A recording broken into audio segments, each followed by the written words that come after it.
The light snows of winter have passed, replaced by the constant rain of spring over the city of Talis. It has been 3 months since our heroes cleared out the Lenarin Manor and taken it as their new residence. As the months went by, you spent much of your time clearing out debris and old furniture, as well as removing any magic that still remained in the manor from its previous owners. It's been a lot of hard work, but the place has been cleaned out and made a home once again.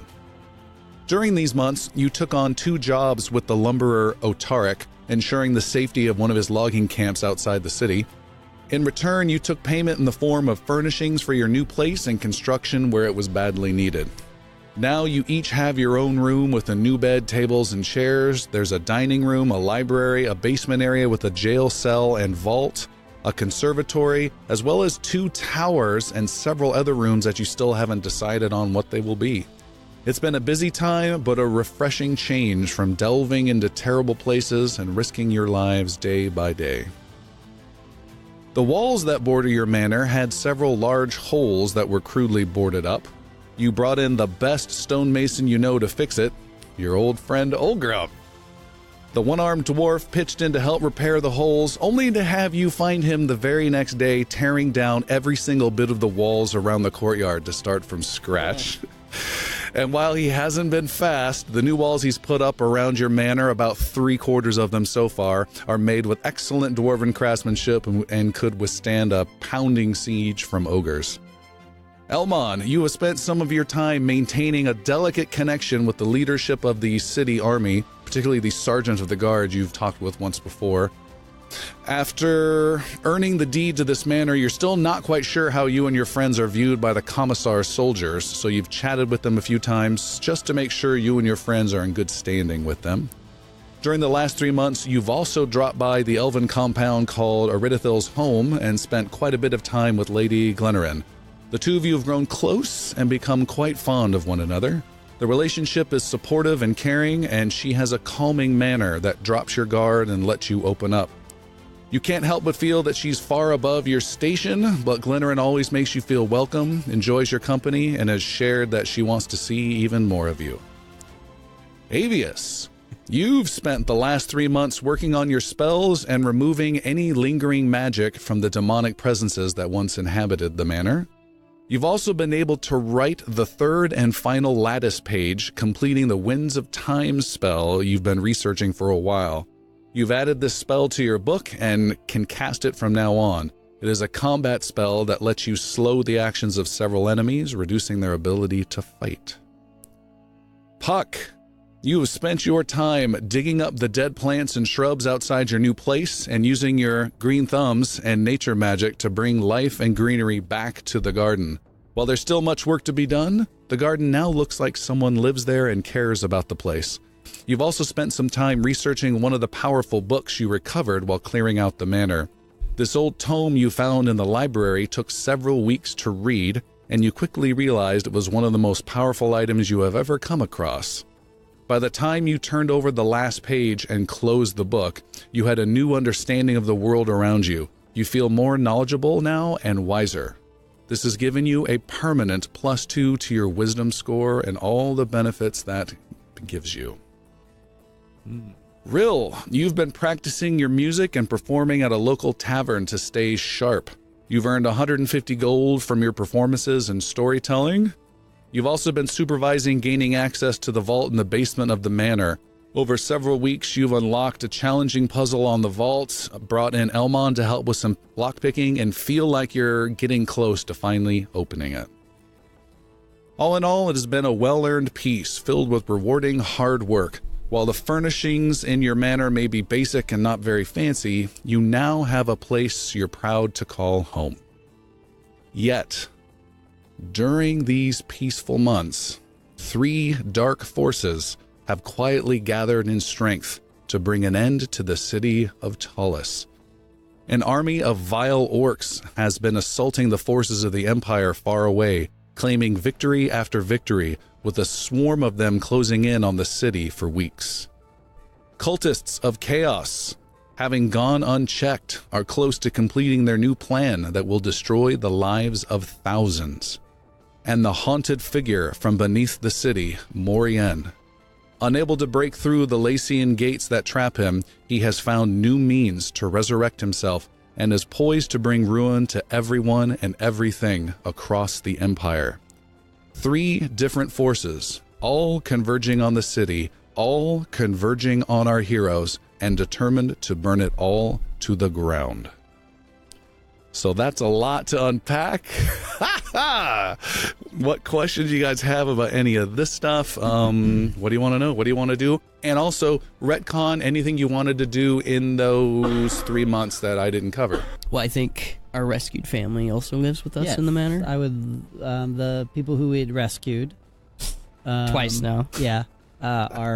We would have offered them employment Oh, okay. as household, servants. Well, we need a cook, Yeah. and we need a groundskeeper. No. Yeah. Well, Buck's got that. I mean, but when you're not around, we're not when you're always out fighting around. orcs and things like You're that. you're the creator. You're the architect yeah, of the yeah, garden. Yeah. handyman, That's very interesting.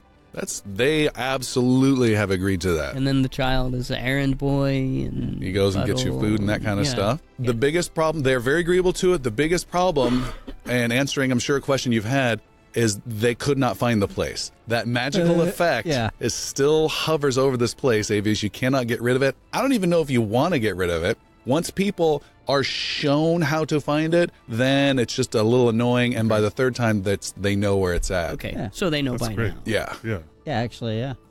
that's fantastic. Okay, all right. I wish it was like my house. That works then. Can you give me a little bit more detail on the Winds of Time? Oh, yeah. The vote on the banning of goblin and orcs and half-orcs I'm guessing it didn't go well. Roll a d4. was rejected. Those races will be allowed to continue to live in the city. The vote passed by 1 vote.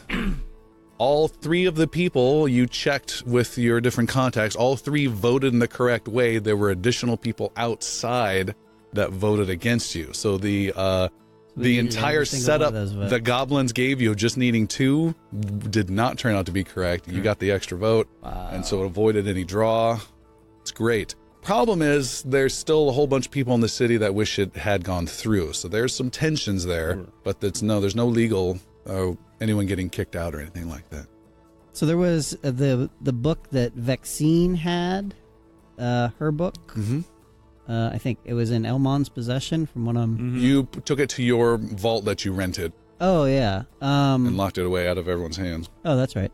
In that time, I would have liked to have tried to get some more information about it. Okay, Um, make an Arcana roll. I might take it to Avius? no, Tass. The map maker. No, oh, Tass is the map maker. okay. Are you talking was- about my crazy goggle friend? Yeah. I don't remember his name. All right, but I'll make my Arcana roll first. I'll probably need to take it somewhere. I rolled a 7. You rolled a 7? Yeah. All right. Make a wisdom saving throw, please. 15. 15. Write on your character sheet, corruption with 1 point next to it. You have read this book a bit, tried to figure out from the first few pages what it was about, and you could sense a deep desire to read more and learn more, and that echoed something you heard before about the last reader of it, the lady. You slammed it shut and had to ask someone to just take it away from you. You've been cool ever since about it, but you're like, that's not good. All right, it's back in the vault, I suppose. Okay. Then. Your vault? Yeah. What about I have Hammer a question Song about vault. that. Actually, you know what? No. Sorry. I will have taken that to what is it, Glenarran? Avius? Nope. No. Starts with an A. Nope. Ends with a nope. With an ES. The Eridrithil's house home. What did Baron? The elves. You Yeah. changed to the elves. Yeah. Okay. Give it to them. All right. When you gave it to them a couple weeks ago, they're not quite sure what to do with it, but they took it nonetheless. Okay. get rid of that shit. Avius went to visit. Slowly corrupted the house. Going to last episode, that book with the celestial writing on the outside that Avius and Puck were arguing about. Was that the book that Puck read? Yes. Okay.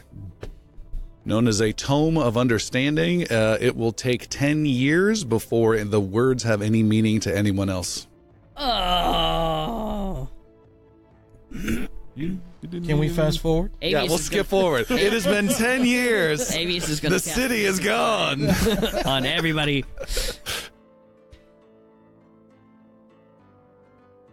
And then Elmon would have also tried to visit his friend LaRose again to see if they've restocked any arrows. They should have by then. That would make sense. Let me go to their little section here. What was that one called? The place? Nevaeh Bowcraft. Yes. They had, in those 3 months, they've had 30 +1 magic +1 arrows available at 25 gold each. We sold 29 of them to someone else. He says, snapping the last one. Somebody give me a 30 times 25. What is that? It's going to be 750. 750. Jesus. Why y'all look at me like I'm an idiot? No. Math is not my Zero strong suit, and then people. times 3. Okay, never mind. Math is not my thing. Okay, so 750. And they had 4 +2 arrows that LaRose was fairly reluctant to sell to you. And you need to make a persuasion roll versus LaRose right now. Okay. I can't remember. What's his modifier, do you think, Tim? 2. 2? All right. That sounds about right. Well, you rolled exactly that. I rolled a 6. 6? 14. All right. He will sell them to you for 200 gold each. All right, we're gonna pass on that, fucker. All right. Next time, bring your bard. I know, right? Yeah, like who has no idea who you are, has never heard of you. Real just walks in. La la, my sympathies, bye. You Avius just wanted silver. Here you go. went to go visit his friend at the shop of everything. Yes. All right, you visited that shop. I gotta find his shop. Yeah, and then we had 1,800 gold to split up, and I have some necklaces to. I can't find that shop name for some reason. It's 450. Well, it changed every time. It's on You here. gave me 900. I had that marked. Okay. Yep. So Yeah, the item's still for sale. It's still for the same price. 10,000. No. I'm gonna retcon the bejesus out of I, some of your storyline, by the way. Just Uh-oh. FYI. Hold on. And then I had 3 necklaces. I'm going to give one to my new elven female friend. Oh, your girlfriend, Elmon has a girlfriend. That's 6,000 gold for the I was close. bracers. Racers, right. And I have not 6,000. But I do have. So I take out a low interest loan from Elmo. Well, You're not good at math. Take it, Avius.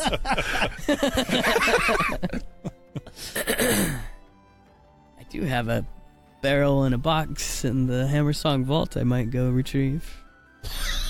put that out on the market. City's done in 2 Oh days. yeah, you still have that box. I think that was the first thing you guys ever looted. Yeah. There's a box. I don't know about a barrel though. Oh, no, no, you're the right. barrel- We don't the have barrel, a I'm powder. pretty sure Yeah. With us. was like episode 6. There was some stuff in It's Olgrim just- and Puck's vault that is gonna remain. Olgrim is just bumping unknown. rails Like off with of the the Ark powder. of the Covenant.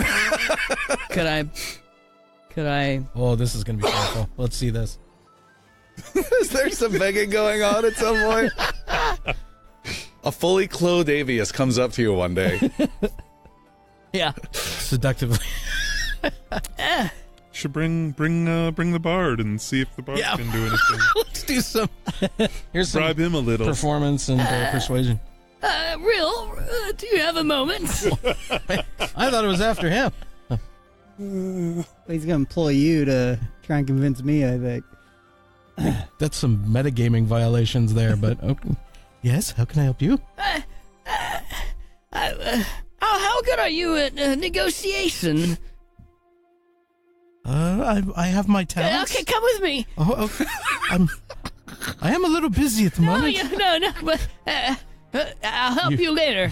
You've come to the moment where he's like under some sort of locking mechanism on the vault. Oh. Avius has got a puppet routine he wants to try on you with Elmon. Just a moment. Just right upstairs. Okay. You guys go upstairs to Elmon, who's doing some bow woodworking or something. I remember last month this didn't work, but we'll try again. It happens every month. Get used to it. Every month. Helmon, Yeah. how are you these days? I draw my rapier. We've done this before. I was wondering. I play a soft serenade. I would like to propose a mutual arrangement Uh-huh. of sorts. Are you two still sharing a room, by the way? I'm No. just kind of... Oh, I'm curious, does the Elmon doesn't you realize suffered, we are. Does that manifest in some way? Not at that amount of points, no. That's at 1.5. I would like to offer you Uh-huh. a chance to make an investment. Uh-huh. Rolling. I have an investment opportunity for you. What? So it only costs you 1,500 gold pieces, Uh-huh. and Not interested.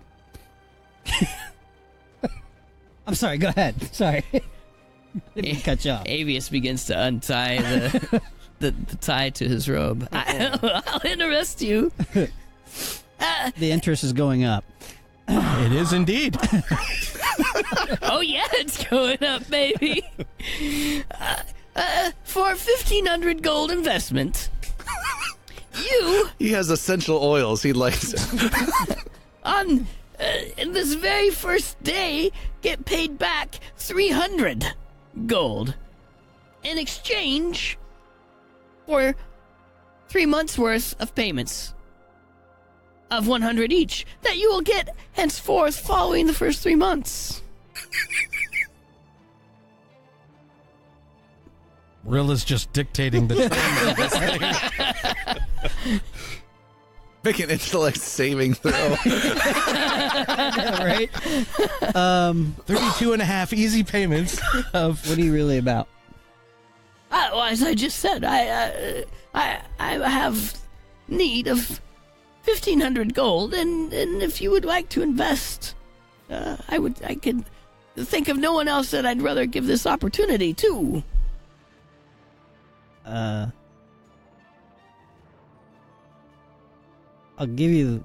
loan you the gold. Very good. Your first payment will be forthcoming. Just, I want it all back at one time, whenever you have it. Rill has left the room. Why? Okay. Real. Don't leave Yes. yet. Oh, okay. That no payments, no funny business, no first of the month bullshit. Just give me 1,500 gold back at a later date when you have it. Well, that seems quite fair. Thank you very much, Elmon. I could use 200,000. Elmon will toss a large platinum bar. And Shunk! Ow! You're gonna incur Rill some catches it in his medical bag, but it doesn't make a thunk. It's just... Okay. Yeah. So yeah, Elmon, I have no problem with that. All right, 1,500 gold has been handed over. Real. Yes? Let's go. Okay. I love. Do you have the other end of your robe, like, tied to me and you're just dragging me through the house? I love how accommodating you are, Real. I am an entertainer. And then we go to The magic store? The magic shop of everything wonderful. All right, you go in. There's a little jingling bell, and there's a bunch of tables with some oddities and lots of weird ingredients for spells. And you hear a voice call out from behind some desk where you can barely see a quill sticking out over it. Yes, hello! There's so much progress being lost on that safe right now. Hello! It's been a while. He comes over. It's an old man with thick goggles. I believe it was last Tuesday since we spoke. Of course! I would like to introduce you to my friend Real. No. I'm Tablin. Welcome to Tablin's Emporium of Wonders and Magic. I don't remember that being your name last time. There's a Tablin. sign that says like the opposite of that behind him. But, very well.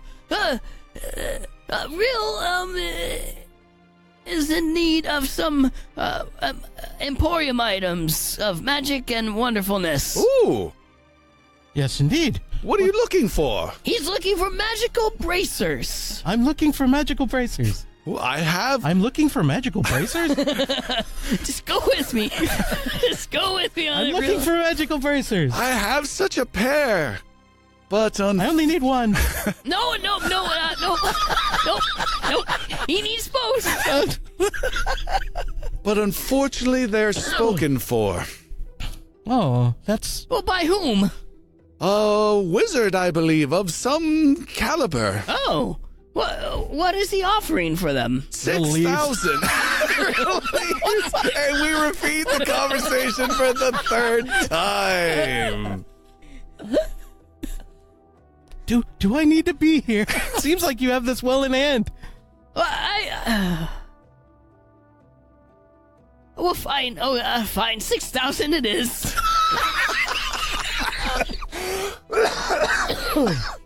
My goodness, all right. You pay 6,000, I do. and Real again just kind of blindly, just quietly walks out, confused, like John Travolta. I'm leashed in by the edge of this robe that keeps tugging me back. I'm saying, All right, You don't want to walk away too far because the further you walk, the more the robe opens. it'll just unravel. I'll Yeah. just be walking through the street. You are now the proud owner of Bracers of Defense, Mr. Avius. Yeah.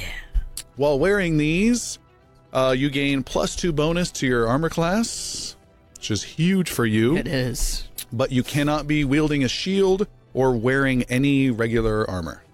Which I don't do anyway. Okay. Yep. And no one can be within 30 feet of you. Oh, that's something else. That's different. So all the while I've been getting gold in like crazy amounts now. I Oh, think and I'm you up guys to- are splitting up 1,800 somehow as Yeah. well. Don't forget. Yeah, that. I did 450. my math. Somehow I'm over 1,000. So I'm spilling all of that into acquiring contacts about the cult Okay. itself. People to meet. What are they doing? Where are they at? More importantly, keeping tabs on any of my surviving family that they may still have or know about. All right. That kind of thing. So how much money are you putting towards that? All of it. Let's see. That amount is... I'd say 1,000 even. That leaves me a little to play with. All right. I'm going to make a note of that. I don't have anything immediately to tell you about that, okay. but it That's will a- gestate. And so you've put down $1,000 worth of Yep. bribes, information, making friends while you're hitting the bars and performing. And hold on, let me make a note. Real paid A question in a moment. 1,000. No, he says. For more info about the cult. And that 1,000 would have gone in before the 3-month fast forward. Okay. So hopefully some of that has built up. I did have that gold before. Okay. And then there's actually 2 more things that Elmon wants to do too. Sure. So I mentioned I one of the 2 emerald necklaces that I have, whichever one's if there's one that's nicer than the other one, I'm going to give to, what's her name? Glenaren? You should know your Glenaren. Glenaren. Come on. I mean, you know. Susan, it's Glenaren. How? One of those necklaces will go to her. The other one, the other two. Go to the other girlfriend. Yeah. I'm going to sell. Oh, there we go. One's an emerald and one's a silver necklace. All right, make a persuasion roll, please. 11. Yeah. You sell that for 320 gold. It was pretty nice. Both of them? Yes. For a total of or each? Total of. So He's not good at math, so I have to ask on his behalf. Thank you. The other thing I'm going to do is at some point try to make it back to the Nevaeh Bowcrafter when LaRose is not there. So you're staking out the place. Yeah. And then I'm going to see if there's any way to commission a bow. A bow to be made? Or, I mean, I want a very high quality bow. Okay. And I don't know if they're capable of creating that or not. All right. Oh, we're capable. Let's put a pin on that for now. I think it's a great idea. Let me make a note of that, too. The best bows aren't made, they're summoned. Okay. Keep that in mind. Navarre and Bowcraft. That's a little tagline on all their on all their products. And then also I'm going to set up an archery range at the manor. Where? Describe it. It's a front door with a target. Yeah. Fuck with my guard. I guess the backstop of the there's the big ravine. Just goes over the wall into the ravine. Yeah, I mean basically just target set up. Kind of different types of targets, different sizes, different shapes. And that wall, by the way, is the last wall that does not exist, by the way. Ulgrim has saved that one for last. So Okay. he's got the north, the south, the east wall's done. The west wall that borders the giant 100-foot drop into a massive deadly ravine, that's the one that's completely exposed. Yeah. And so just kind of an elaborate, kind of multiple targets, different ranges. All right. You'd pop up and a mugger has a small girl next to yeah, it. exactly that. Yeah. He's holding a bow. How's that? Yeah. All right. And that'll be kind of my daily routine to go out there. And Cool. What about the rest of the house? You guys have 2 towers. What goes in there? You've got rooms you don't need still. I want to know, and beyond that, particularly Puck, where do you live? I wanted to be in the basement, where the wine cellar was. They set up the wine cellar in that cell, and it has the open grill to Yep. the ravine. That's where Puck wants to reside. So you want to commandeer the jail cell. Mm-hmm. Okay. So gussy it up with silks or draperies to cover the bars type of a thing and bedding. I like the bars. Okay. Yeah. Motif. Yeah. Do they let you out in the morning? I mean, Oh no! I've made sure it can't be locked in. Okay. I've either disassembled the lock or just made it non. and you just hear the whispering at night of Avius saying arcane law. Yeah. what happens if we have to incarcerate somebody? It's not gonna be in my bedroom. But yeah, so he wants the outside to be able to look over the ravine. He's also been doing a lot of his eagle form, so Oh. he's pretty in tune with that now. He's at breakfast. Just eating dead mice right at the table. Yes. Did you want to remove the bars that are on that window from the jail cell to the ravine edge so that you can get out as a bird? Yes. But then, okay, Yeah. all right. I can It's his leave. bat I cave. can fly out and fly in as I beat. I also I'm just surmising. You should have a tower then. We've got a tower. You bird, come, go. Yeah, it's a little rook. yeah, but then Yeah, I that also works, I I guess think. I could have Olgra make me a door or some sort of. Ogre will make whatever you want. He'll build you a dragon. That's a good idea. Okay, I'll take I'll take the tower, not the one where we fought. Okay, so that would be the one that's actually closest to the ravine side. Yeah. All right, cool. Yes. All right, we have a Now it's just goblin And then, roost. 2 other quick things. Lots of hay. a tank down below. There's like a bird feeder and a mirror to keep him company. I wanted to. No, those are criers. Dead criers are on the ground. The armor of the Rat Queen that I was having studded. I'm assuming I can Yep. have that back. Mhm. So I need to get stats on that. And then I also, to my shield, I affixed that gem of the Summer Court to the shield.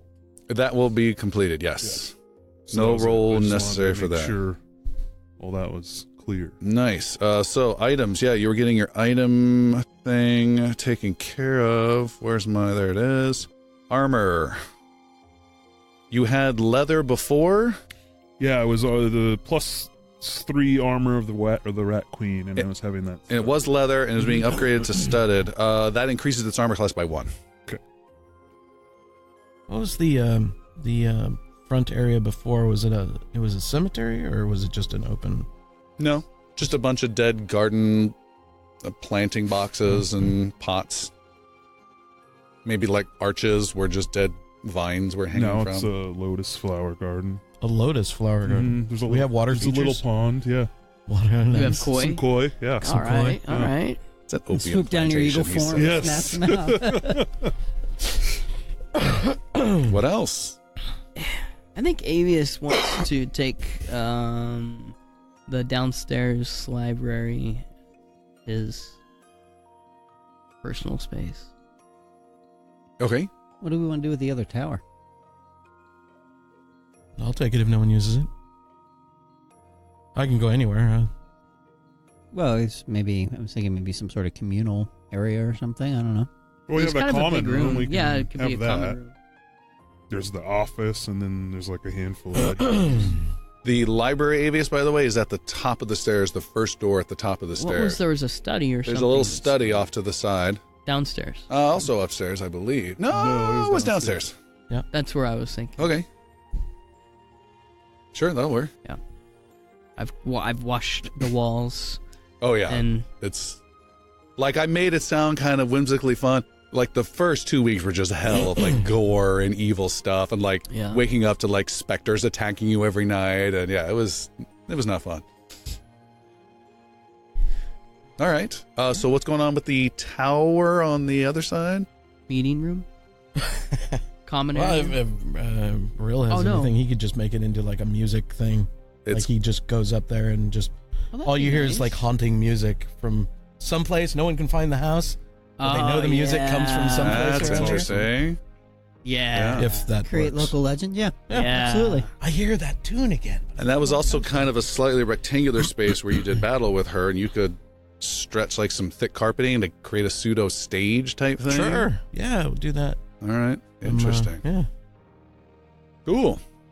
And then you do have that family there, and they've taken to the work. And again, they really enjoy it here. And I don't know if they all have names, but they will soon. Gannis. Gannis is the son. Good memory. I'm gonna also. He's Sure. the one that Puck's teaching him to take care of the The garden. and the grounds. I'm gonna start teaching him bowcraft as well. Kid, What about the dad? What's the dad gonna do? Cook. clean up after Avius. Yeah, Okay. that's a full-time job. He's It's, up in the Crumbs nest everywhere. cleaning. He's just got like a. It's Samara, Yash, and Gannis. Samara's the mom, Yash is the dad, Gannis is the son. Yeah, so Amon's been teaching Gannis how to shoot a bow. I guess probably bought a smaller bow for the kid. Sounds good. Red Rider starting bow. Yeah, exactly. Shoot your eye out. Puck might want to get his hands on it. Take care of the place. Got it. Okay. Gannis. Gannis is the child. Is the boy, Yeah, yes. so I'm just calling him boy. Boy. Yeah, you originally met them on the river. You saved them from marrow creatures attacking. Then From the poorhouse. the poorhouse Mm-hmm. sent them to the seamstress, and that did not go well for them. Nope. Then you rescued them from the poorhouse, and then you were able to find them, and now they are here. Wow, what a life they've had connected to you. Now indentured servitude. Yeah. Little did they know them. when they went down the river that day how their lives would change forever. Totally. Give them a stipend of gold a month or something. Yeah. Oh yeah, I mean, We'll take care of them. They're if they do a good job, they're expecting the adults are expecting a silver a day, so that's well, yeah, a gold that's- from each of us a month. oh, that more than cover. Yeah. So that's 3 gold a month, 6 gold total they would expect as a family. Yeah. so Am I saying Elmon that will right? have Yeah. kind Springs of of Stonemore from banked years back. for them for the next I don't know, I guess maybe year or whatever, 70 gold, Oh, okay. sort of. You just slam it down. You're mine, bitches. Yeah, All right. I mean, that's Easier. payment for the year, and A salary yeah. all at once. Done. All right. Anything else you guys wanted to do in that time? Mm, Avius wants to gamble and try and win some money. All right. Not really. No. I'm not going to loan you anymore. That's what it all went to. He just disappeared one day. I need another loan. Do some knifey dicey. Gambled his bracers away. Yeah, yeah. Oh. For future stuff, sorry to interrupt. For future stuff, as far as a goal for our young Merle, he'll be crafting a symphony of some magic. Oh, all right. Yeah. And actually, Elmon will have also gone to the whatever temple or whatever that we're the conciliators. The Church of the Lothian? Yeah, and try to get rid of this corruption. I thought you gave it to the elves. No, he gave the book to the elves. Now he's got an STD of corruption, Yeah. essentially. Oh. Yeah. No, because you were not aware of it. Okay. Fair enough. You were not aware of it. And by the Is way, itching I'm feeling, not No. giving it away. and then also, Rill, during your efforts to get information and hitting a lot of the taverns the last few months, you did pick up a completely unrelated bit of rumor that there's a lot of concern and investigation going on around the Temple District of the destruction of the only telescope in the city. Oh. Okay. Just FYI. Unrelated. I have a question about my Earth Armor spell. Go for it. Is it modifiable in any way? It's a level 1 spell. It gives me, AC 13 plus my Dex modifier. Mm-hmm. Is that one that can be cast at a higher level? No. Or Nope, unfortunately not. so it's just kind of Yeah, there's several that don't boost up like that. Okay. Where does this ravine go, by the way? The ravine heads out to the docks. Like the bottom of the ravine is just docks? Yeah. Okay. Elmon will have also spent his time crafting, creating, whatever, maybe working with Ulgrim, creating a secret escape route down the ravine to the docks. You could just jump. All right, It's so free. the ravine is Way down. it's about 100 feet. Yeah. It's almost a sheer wall. Yep. To massive raging river with lots of rubble of dead things and broken things and Spider parts. yeah, Clocks. clocks. And then it goes for about a mile and a half, tumbling down and down and down and down to the docks. Okay. And what's your goal that you want to do? To create some sort of escape route from so that if we're ever assaulted, sieged in the So you're thinking manor. a tunnel? Well, I mean, maybe through the bars that was through the cell, where the cell and the bars, a way down and then out safely to some location. Yeah, I just don't see it currently because you're Wasn't looking there- at an 80-foot cliff Like a from those 100-foot bars. rope- On that, Yeah, like a rope ladder or something, or Ladder's doable. forge out some. Wasn't there a tunnel down below already? Barred off. That young Puck jumped off, transformed, flew to examine. That was like right in the backyard. But wasn't it like a section that was down below the cliff? I It think was that's the outside cell cliff? bars that we. And then there was the little chute in the wall that essentially they would use for trash, and they Yeah. would just put trash. That wall is now gone. That wall's gone. I thought. Okay, never mind. Yeah. So if we take a rope ladder down to the base of the ravine, Yeah, it's just a wild river. is that, I guess, not traversable in any way from the base? No, there's nothing down there but a raging, nasty river. Okay. Then you've got this weird rope ladder that's a pretty strong, serious construction, and if it's in place, people are going to be seeing it, which would be weird. Right. Well, I mean, we can roll it up and then, Yeah. you know. Yeah, I don't know about that. Okay. All right. That was just Build the Da Vinci Project. It's like hang gliders. there you go. Yeah. We got. That's what the Balloons, other the tower giant will be. Yeah. Puck. Ooh, we can attach Yes. our airship to that whenever we get it. Yes, sir. Oh, yeah, we gotta steal one of those. I know. Oh yeah, we still need to get an airship You have and to- an artificer. We have to find a float stone and Olgrim, real fast, is doing whatever the hell you want. I can't. is still living and working at Middlehawks. Puck definitely offered him a place to stay at the manor, Okay. but I don't know if he accepted or not. Yeah, how's that working out? I don't know how much leeway you want to give me. He's got plans if you want to do that, but All I know is that Nora was excited to have some relief, not have to do all the work. You've been helping out a bit, and I'm just assuming you're still working there. And he's living still there. working there. He's putting in time for this wall and whatnot. And if he needs to crash out, then he'll stay over there. So where's your home, Olgrim? Would be the Middle Hawk. Okay.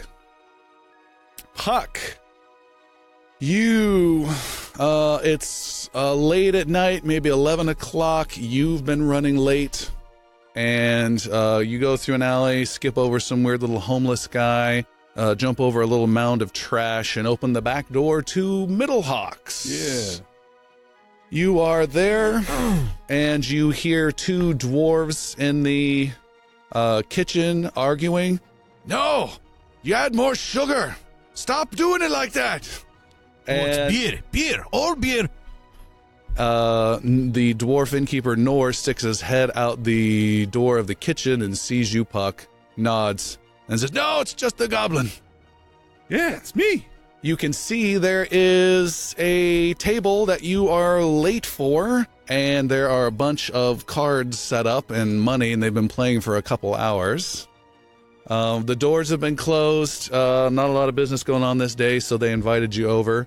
There's a guy you do not know who's there. He's shuffling up some cards, mixing things around a bit. Says, "Hey, you must be the other guy they've been talking about.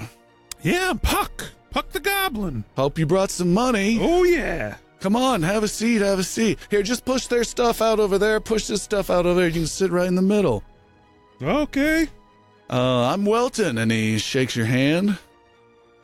Out comes Nor and Olgrim with some beverages to continue the evening. And Nor says, "Hey, welcome, Puck." Hi, Nor. What's this? Is that Puck? Oh, you know it. You know it, big guy. this game, eh? Oh, good luck to you. Olgrim, this is a guy you've just met named Welton. You don't know much, seems nice, and has plenty of money, and has lost a bit so far, so you like him a lot. Puck, you don't really know his gambling capabilities when a knife is not involved. This is cards. Yeah. So you don't know his capabilities. And Nor just gets more angry the drunker he gets. You're not sure how that's going to work out. And you sit down, and as you do, make a perception roll. Ooh. Welton makes it. Puck, you do not need to make it. Okay. Olga, make a perception roll. What? Yeah.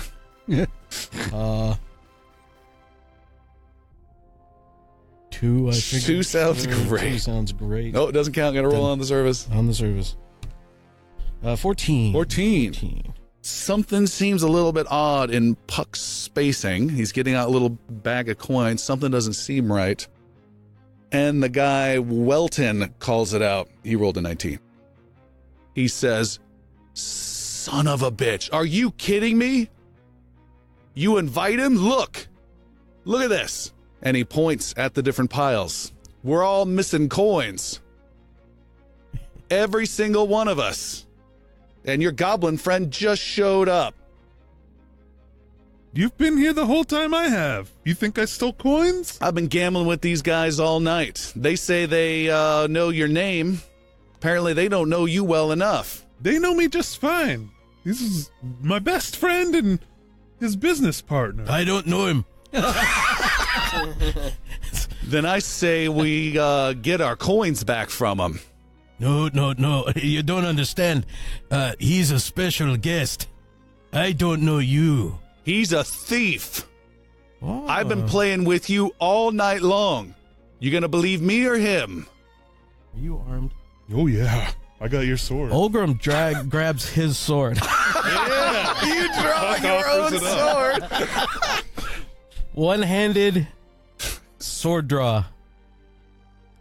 I think you might want to reconsider your words, friend. Make an intimidation roll with advantage. I don't think he has any intimidation. He might. I don't know. Oh, with advantage. With advantage.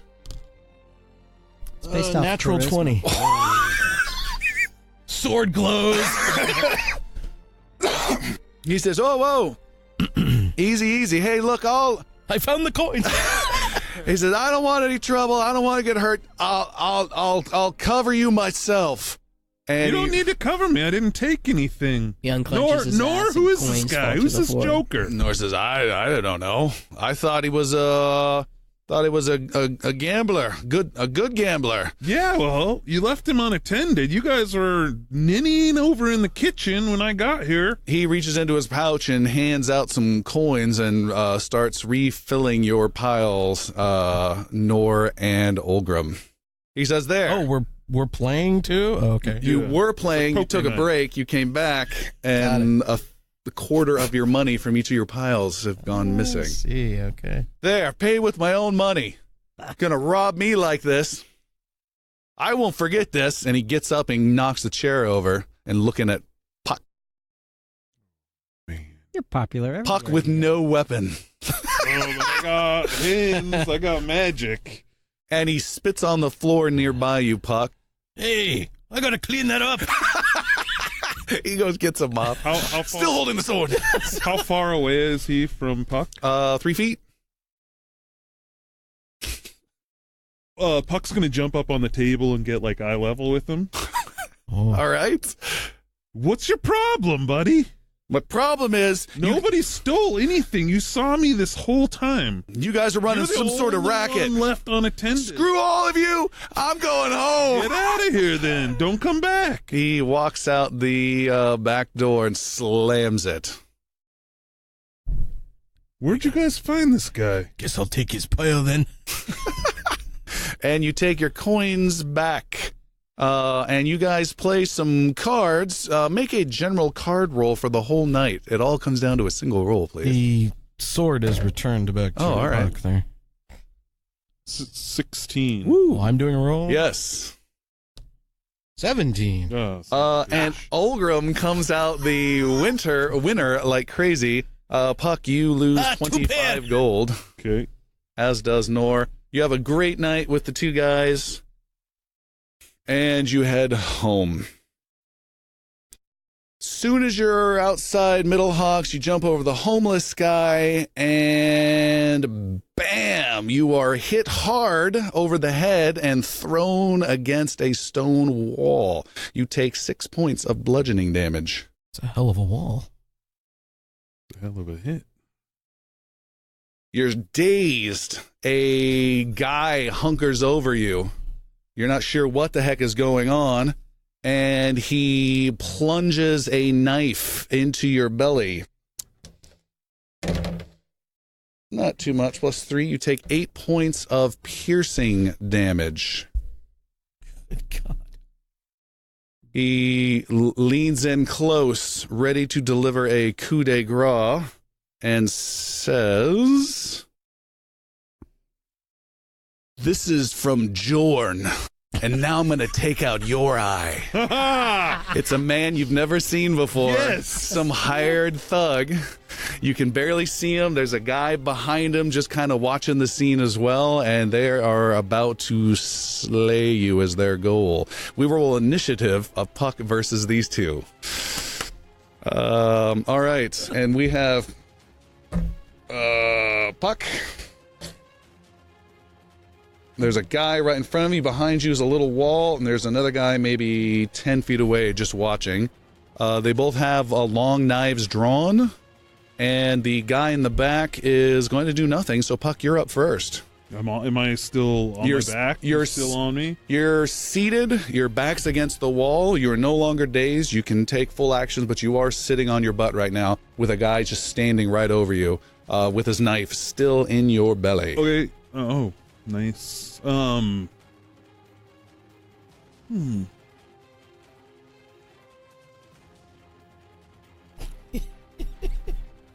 Mulls over how he's going to kill them. So where, like, how much of a radius is it, like, of clear areas around us? Oh yeah, this is a square-ish. Storm? Is it having to be a stormy night? There's wind and rain. Yes, it's raining. So yeah, I'm gonna do call lightning. Olgrim's on the second floor pouring water out. That's not water. You're gonna do call lightning? Mm-hmm. That's not a ranged We don't attack, have right? plumbing. So it's not. They won't get any It's effect on you. It is a ranged attack. It is. Oh, okay. I choose a point I can see within range, and then each creature within 5 feet. So I'm gonna go like right behind to hit both of them and avoid me. Oh, okay. If it's a ranged attack, you're gonna be at disadvantage because he's right on top of you. That's fine. Okay. Are you basing that off the fact that it says within range? Yeah. No, it would say make a ranged attack, a ranged magic attack. Read the spell for me. You cast a spell, choose a point you can see within range. Each creature within 5 feet of that point must make a dex saving throw. And Yeah, so it's not a ranged attack spell. They It's just not- have yeah, to. okay. So you're fine. Okay. You're fine. All right, great. So describe what happens with the spell for me real fast. Just black clouds just envelop. Just it's like any light there was, like this just casts it out. Okay. So hopefully that if they're human, maybe get a little bit of disadvantage, and then yeah, they have to both make a dexterity saving throw. All right, they're pretty good with dexterity. That's the first guy. He gets that was a 15. He gets a 20. The other guy gets an 18. They pass the saving throws. Yeah. And how much damage? They take half damage or something Take then? half damage. 10, so they each take 10 damage. Wow, that's still pretty good. 10 points of damage to that guy. 10 points of damage to the other guy. And that just stays there, right? Mm-hmm. And you still have a move and a bonus action. You're sitting on your butt. Stand up, and That's half your move.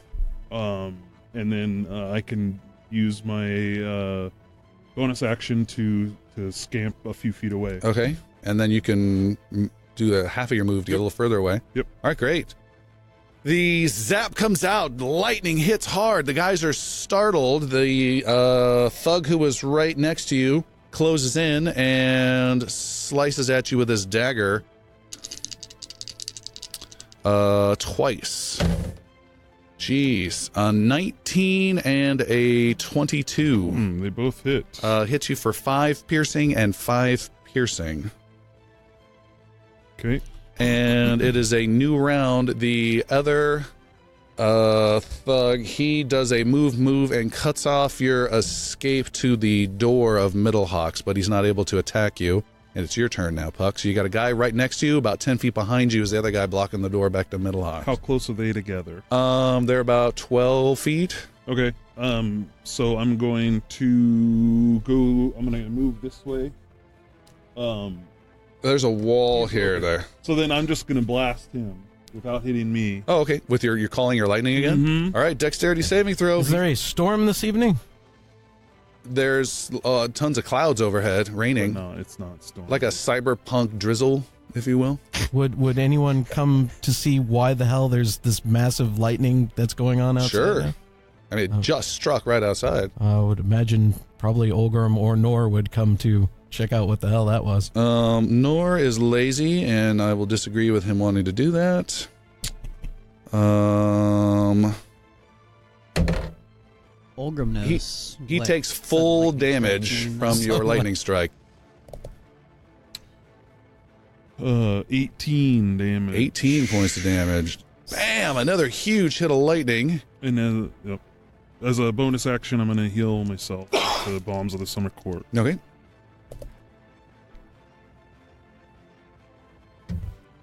Okay. He strikes you twice.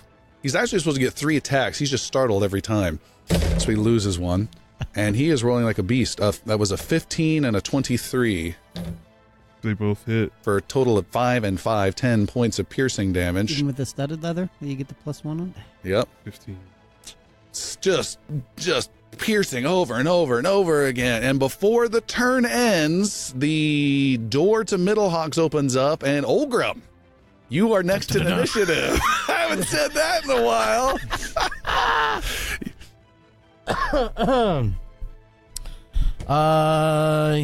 What would be his last task he would be doing? He would be doing some cleaning, I guess? Sure. So he will come out with a broom. All right. You are wielding a one-handed broom. One-handed broom. And splinters it over the fellow's head who's got his back to him, I imagine. Yep, that's an automatic hit. And you can do 1d6 plus your strength modifier, which I think was 3. Is 6 total points of damage. All right. Crack, you hit him. What's all this then? Wait, I get a second attack, don't I? You do. Action surge. Action surge. No, he gets 2 attacks for normal. Yeah. Yeah. So wait, what am I? Oh, I'm rolling this. This one you got to roll. What's the broom convey? Well, that would be +3, 17. Plus your proficiency, which is probably another +3. 3, So 20. Yeah, that's a hit. non-natural. Yeah. Nice. That'll be 4 additional points of damage. 4 damage. All right. You open up the door and crack the guy over the head. He spins around and just, what? And then you smack him upside the face. It is his turn. That's my good broom. You see this is no little scuffle outside as this guy's serious coming at you with a knife. Hitting you, Olgrim. I think he had like a 15 armor class without serious stuff on. Maybe less without armor. I think last. Yeah, one, probably like 4. Let's say 14. He hits and he hits. You take 10 points of piercing, and the third attack misses. Ooh, a third attack even. And he's done. Puck, you're up. You got a guy in front of you, and then behind you 10 feet's another guy at the doorway. Shit kicked out of him and still standing. So yeah, I'm gonna call down lightning again. Okay. Dex save. And what does that take? Your action? He takes my action. Not a bonus action. Okay. Dexterity saving throw. He's good at these. 16. Passes. Takes half damage. It's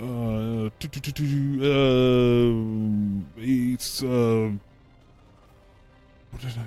Sorry, I'm dumb. 8 damage. 8 damage. Got it. The guy who originally stabbed you, Puck, is attacking now with 3 attacks. An 8, a 20, and a 19. The 20 and 19 hit. All right. He hits you for 5 plus 5, 10 points of piercing. Getting low? I'm good. All right. And Olgrim, Olgrim, standing in the doorway of the back door of the Middlehawks Tavern. got the attention of this guy. You have 3/4 of a broom in your hand. 3/4 just gets shorter. An 1/8. 7. Abandon the broom and go for a full grapple. Okay. A one-armed Trying grapple. to disable this guy and grab his knife. All right. Make a strength. Make an unarmed attack roll. So the normal +6. Unarmed attack roll, normal +6. Okay. 14. 14. All right. And you still have any bonus action. You still have battle maneuvers available to you that Olgrim jeez. did. Those are available. You reach for the knife. The guy pulls it away without you ever getting anywhere near him this round. I make a second attempt. Oh, okay. Yeah, sure. Is what is 317? 17. You were able to grab hold of his wrist, and you are now and he's now grabbing on with 2 hands versus your one muscular with those unnaturally thick dwarven fingers Yes. around the wrist. You're holding it tight. You don't have control over it yet, but he's going to try to attack you 3 times with disadvantage on all 3 attacks now. 10, 7, and 7. He misses, and misses. Just cannot get the blow through. And Puck, you're up again. Rain is falling heavily. Yeah. Agitated by Bonus magic action, lightning. I need to do some heals here. That'll work. And then call lightning. So dex saving throw. Dex saving throw. 15. No. Right? What's your spell DC?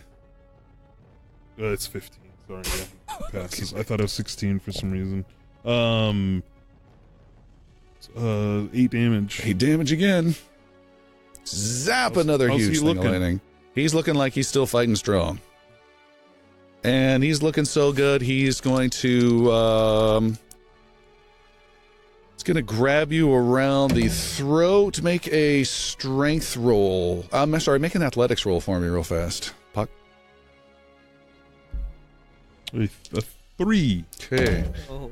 He grabs you around the throat, pulls you in, gets only 1 attack this round, but now has you pulled up against him and cuts into your scalp with his knife and gets a full-on critical with the 1 hit for, we'll do 8 points of slashing damage, and your head starts to bleed on the back of your head. Right. Not playing fair. And Olgrim, you're up. So Olgrim has this guy, he's wrestling with the knife and whatnot. And Olgrim furrows his brow, just gets real close to him, that whole knife between the faces kind of thing. Okay. You fight with knives, I can fight with teeth. And chomp right onto his ear. I Mike Tyson the hell out of this guy. Making an armed attack roll, +6. All right. I can do this twice. I'm hungry. 13. All right, and Jesus, 24. 23. all right, you go to bite him. He's like, whoa, and he pulls away. And there's like this split second of what the hell? I'm glad I avoided that on his eyes. But then like these giant great white teeth come again and your eyes roll back. And you take a nice juicy bite. Do 1d4 +3 for me if you would. D4 plus 3. For your damage. 4 total. Okay. And he is now suffering from the freaked out condition, so he'll be at disadvantage for a while as you come off with 3/4 of his ear. Mm. And it's in your mouth. You can do whatever you want with it. What do you want to do with that? I just chew it down. And you swallow it! I haven't eaten all day. Do you hear my stomach? What's it taste like? Chicken. Tastes like chicken. Wow. Goblin? What creature is this? These are both humans. Both humans? What was the damage one more time on that ear bite?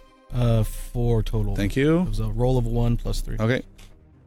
Bump, up, bump, up, bump. It is his turn. He is doing athletics versus athletics. I think you had like a +6 on that skill. Roll a... If it was the strength base, yeah. Yeah. Roll that one for me. Ooh, he's pretty good. 13. 13 total. He yanks his weapon free and runs for it. Dripping blood as he goes, you may have an opportunity attack of some sort as he turns his back and runs. Throw the broom like a javelin. No, I don't take advantage. I let him go. Okay. He runs off, runs past his friend, and leaves his friend behind. And it is your turn, Puck. He's got me around the head. Does my nimble escape still work? No. Didn't think so. This guy's gonna have a dwarf suppository here in just a minute. Yeah, so for just sure. let me know. Guess where I go. Sword and try to stick him. Okay. You are able to draw the sword. You can make a sword attack with disadvantage. It's very awkward with this large weapon.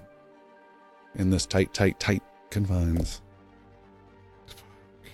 Is the 2 a 2? A 2! 2 is no good. You get the sword out, but you can't get any good angle on it. And he, however, has an excellent angle on you. And a 15 to hit, a 12 to hit, 15 hits. and a 24 to That hit. hits as well. And he hits you with 2 criticals. 8 plus 8. Yeah. Slashing down. He is sawing off. Do you have hair on your head? Yeah. All right. There's less of it now. He's cutting and just sawing into the back of your head. What's your hit points at now? 9. 9. Okay, I'm just curious. Yeah. Bum bum bum. Olgrim. Olgrim, I do have that sword, like, does charge. There's a sword being held out in the rain. Essentially, Puck has his head just buried in this guy's chest as he's just sawing into this little guy he's holding on to. And Puck can't get a sword attack. He's holding it out in the rain. Holding it out in the rain. Okay, so close the distance, take up the sword. Okay, you slowly walk through the rain. Doves fly out of your way. You walk right up behind the guy, slowly take the sword. You do a crick of the neck from Lethal Weapon. And you, what would you like to do with that sword? The sword would draw up quickly the full length of it. You could feel the it does have whole one length of the charge on blade. it, too. Charge of what? Because I missed last time. Remember, it charges? It's a sword of the sword of revenge. Plus one damage. Yeah. Does that transfer between the two? Oh, it's the sword that has it. Yes. So he feels the full length of the blade kind of just run across his throat, and a hair gets grabbed and pulled back. And Or are you gonna do that with one arm? that's true. No, he does it with his teeth. Just that now. Now try and say now it's something just weird. Yeah, I know. No. Hold on. Really? Canteen? He runs the sword up and gets close to him. And it feels good to draw blood again. So let him go. There's no need to make an intimidation roll. He lets go of Puck and drops his dagger to the wet ground. I pick up the dagger and put it to his throat. All right, he has these sort of revenge known as Shieldbiter's Bane to his throat, and also has to his belly. to his belly, and now has where he a stabbed me. dagger Bastard. just poking slightly against him in the belly. Where's Jorn at? I ain't telling you anything. I stab him. Okay. He's like, no, stop, I'll tell you. Where is he? Changes to That was easy. He's at the guild hall. Which guild hall? Bronze Company. Is that where he found the likes of you two? Your little buddy that ran away? Yeah. He's not moving a muscle. Bronze Company. Is that military? You know them, Olgrim. They are ex-military that hire themselves out as mercenary types, occasional assassination work. They might do good things from time to time. They might do manual labor, but if you're looking to rough up someone and, I don't know, like you want a rival business to have something broken, you hire those guys to take care of it. Mercenaries, eh? Under contract. Well, Taking care of our own. I'm taking on your accent. don't do that. Don't tell me. Your little buddy wasn't taking care of his own? And I twist the blade a little. Ah! Nor quietly closes the door. The middle locks. Is Jorn still at the guild hall? Yeah, he is. I've told you what you want. Twist it some more. Ah! And then take it out. Ah! And drop it. Well- Take your little blade. Get out of here if you know what's good for you. Oh, you're lucky. And just as lengthy a stroke as it was before. I draw it across as lengthy as I did All before. right. Is there like a little cut left behind? Maybe a little bit. All right. He had a mole. I took care of that. You take it off. He stands there for a while. The assassin, where he disappears in the shadows. What was that? The professional? Professional. Yeah, you just disappear with the knife to the throat. He stands there for a while, and then doesn't feel anything. Reaches down and grabs his knife and runs Just as off. he's running away, I'm going to call lightning down on him. All right, he will make dexterity with disadvantage. 14. Nope. Takes full damage. 16 damage. Huge hit, and he dies in the alleyway. Oh, died running. And you gave him a chance. Wow.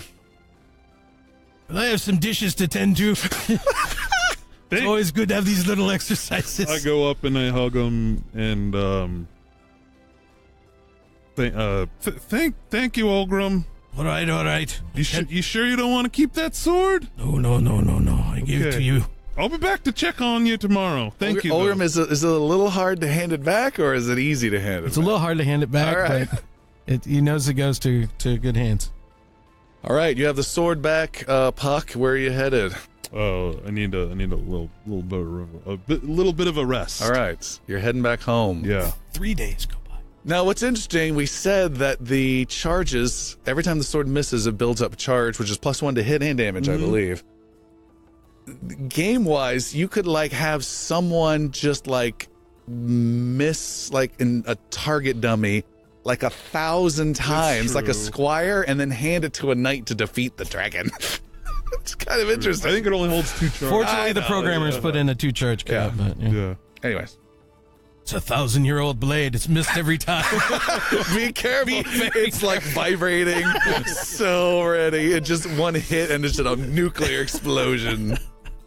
All right, Puck, you're back at home and everyone there, Rill, Avius, and Elmon, you see Puck coming home and he looks like a nightmare. The door opens. There's still off in the far distance a lightning flash behind him. He's dripping water. Blood is still pouring down the back of his head. Did you change your hair?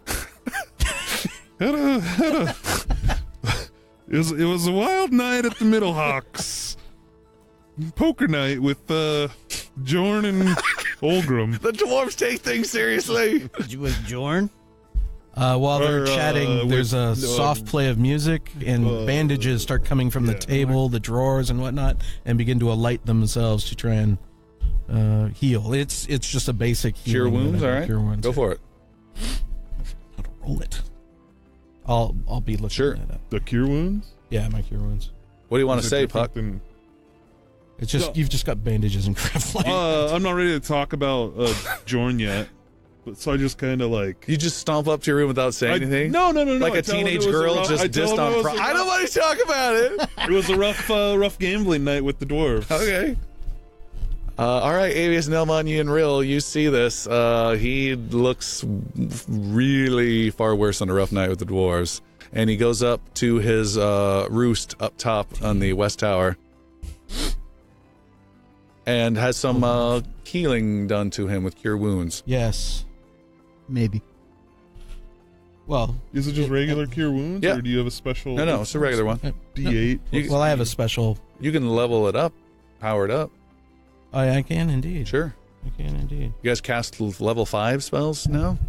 No, we No, don't, fool. no. Level 4. I think a 3 will do. All right. That's fine. 3d8 plus spellcasting modifier? Yeah. 3d8.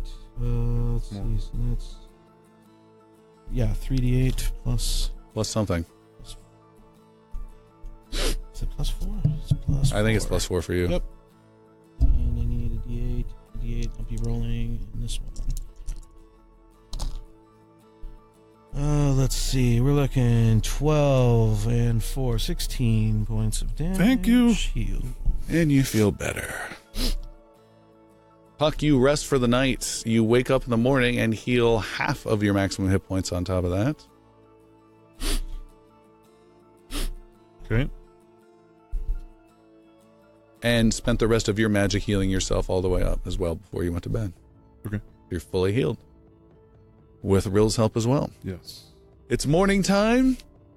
And you guys are gathered in your dining room, which is really just name only. It's just a really unfinished, sturdy table with some unfinished, sturdy chairs. All the art of the previous family has been removed. That was just too creepy. Those pretty bare walls, that kind of stuff. But you're gathered there, and the... Oh, I'm going to hang that painting up. That reminds me. What painting is that? The When he stole. When he stole. Oh, yeah! That's a great one. That goes in the dining room? wherever it's appropriate. All I have a right. slightly more macabre retcon, by the way. Okay, hold on one second. All right, so dining room's there. Macabre. Lenarn Manor. Corn on the macabre. Your attendants, Samara, Yash, they don't regularly eat with you, so you guys can have your time to chat or whatever. But she does provide you guys with some eggs and bread and some milk, and you guys are sitting down. And you had something to retcon? I had acquired the remains of one of the family members from the room that was there. Yeah, I believe it was the husband. I'd like to lay him to rest using Olgrim's masonry skills. Are you, to just are you kind of tossing him into the ravine? so his masonry skill is to strap him with a stone and toss him Off up? he goes! Build him a tomb there. Oh, okay. So let him.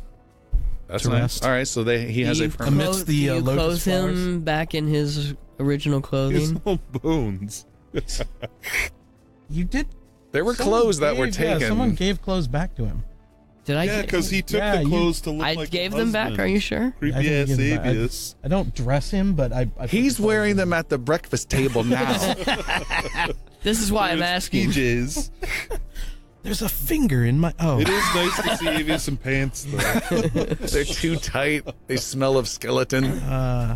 Well, they always smell of skeleton, but they They smell bony. Oh, wow. but that just wanted to make sure that's off my inventory list. Of Sure. stuff in my bag. I need to bury this. Around the breakfast table, Puck. So last night I got. Beaten badly. Yes. Olgrim was in the battle a little bit too, the scuffle. Two mercenaries came after me. Remember that one-eyed son of a bitch? You mean Jorn? Yeah, that guy. He sent some mercenaries after me to murder. Well, I got one of them. Well, with all Olgrim's help. I guess we got some business to take care of then. While he. Oh, go ahead. I think we already have business. We have lots of business. As you say that, Not Rill, money. in going through his sack there, he pulls out one of the vases. Oh yeah, And puts it forgot up. about that. Oh, I've got a whole bunch of these in here. We should. We didn't do that. We just been sitting on those Come for on, 3 we had to have months. done that. All right. in She's pissed. We had. During the 3 months, We you did that also in our- returned the vases We did that. from the necromancer Oh, that's funny. per her request. So Rill does not do any of the pulling out of anything. But Avius, Yes? you want me to finish that thought, really? Yes, I do. So we've got the ogres, which I don't think we need to do anything. Orcs. Oh, orcs. I do. Yeah, ogres we do. At some Need point, something to do about, but unfortunately they're orcs. I mean, they're on the verge of the city. I mean, Yeah, it's how- something to keep there. Like I do at some point. We should talk to the guards and see what's going on. Yeah. I think. Well, I mean, the orc threat is, I mean, mundane, if you will. Is it? I've never known a friendly orc. Well, I'm saying it's it's at least a natural threat. Oh. Morian, we may be better suited to deal with. What was the third thing? I don't know, I'm sure it doesn't matter. The I'm sure it's cultists. fine. Oh, the And cultists. then Morian. And by the way, you guys are relatively oblivious to most of this. Yeah. Oh. You're relieved that no bells have been tolling, and it's almost becoming a story and a memory as opposed to a real threat anymore. Yeah, well, okay. Good. Cool. I mean, then we got nothing to worry about. We just kick our it keeps heels being up brought up and, in puns and whatnot. retire. It's too quiet. I was reading in a book about this thing called foreshadowing. I don't buy it. The book was called Foreshadow. How to buy the book for Foreshadow. What would you like to do?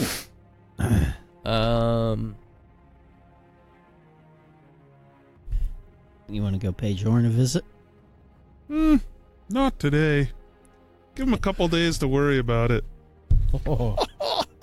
As an evil goblin. Yeah.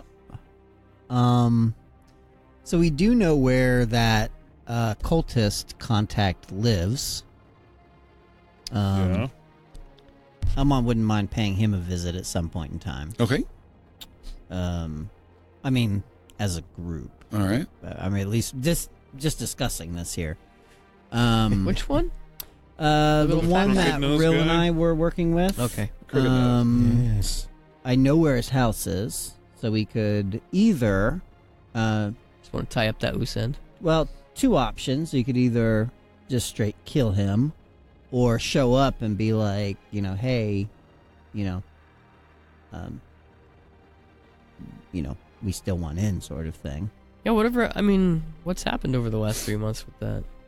Not I don't much. know. The initiation. We could talk to It's gone quiet. Mariel as well and see if she's found any other of the Lacian gates. I've The talked to Marielle, people. is that the necromancer woman? Mm-hmm. She said she would reach out when she Okay. had more information. She has not reached out. Okay. Rill is saying, I've reached out to people at the various inns and places I've been playing at, trying to acquire knowledge, but nothing has come up yet for the cultists. It's very disconcerting. I think I have a cold. Sorry. Didn't mean to pass that on as well. What's your plan? What would you like to do? Going to assail the spire. That's what you want to do? No. You're going to just start climbing? Yeah, we gotta steal an airship. Yes. It's not just something you can hide. Oh. Well, let's buy one. All right. With Puck's 4,000 gold. How much those things run? Soon be. They can't be that. Think how much a Who the regular hell's ship gonna- would We be. just- Who's gonna? We just need an economy model. Yeah. There's a lot of them just The floating. economy model A is a used pedal. car Yeah. floating airship. Somebody's Just pedaling with used. the propeller. The used airships. Wacky, wavy, inflatable. Who's gonna fly it? Who's gonna fly it? I was Idiots. thinking of like commandeering. It would be vehicle transport skills. Oh! Absolutely. Finally, You something should go to the I wanted library and read do. up. How to steal a dirigible. What do you want to do? Did we want to go to the crooked nose? All I want to do is a zoom, and a boom, boom. Okay. Yeah. So, well, if we do, let's like have a plan of what plan of action for that. For what exactly? Crooked nose guy. Oh, crooked Just to nose. go interrogate him? We could do that. Find him. Find him if you Go. want. Yeah, Well, I Rill's know- still I know where he in lives. Somewhat standing. Yeah. Do you just Wanna want to go visit him first, Rill, and Infiltrate? try and Yeah, why don't you do that? infiltrate, or do we want to interrogate? Because those are two completely separate things. Given the amount of time, 3 months have passed by. I think infiltration is going to fail. You do? Well, given 3 months have passed by. I don't know. Depends on how spooked he was, you know? He left him He in pretty hasn't bad made any condition. noise since. I imagine he was pretty You spooked. can just say So- it took that long to find him. So, No, but we can say if that. he's been quiet, and then Rill comes knocking at his door saying, hey, you know, Where you been? we've missed you at the meetings. Yeah, we could be the new recruits. You Yeah. could... I'm the leader now. Oh You're my expected gosh. back. We could all be new recruits. Elmon could wear like glasses with a fake Ah, mustache. there you go. Now we're thinking. I don't know. I mean, going by his house, seeing if there's anything. I like it if it has that kind of. We're taking you back in the fold, son. Yeah.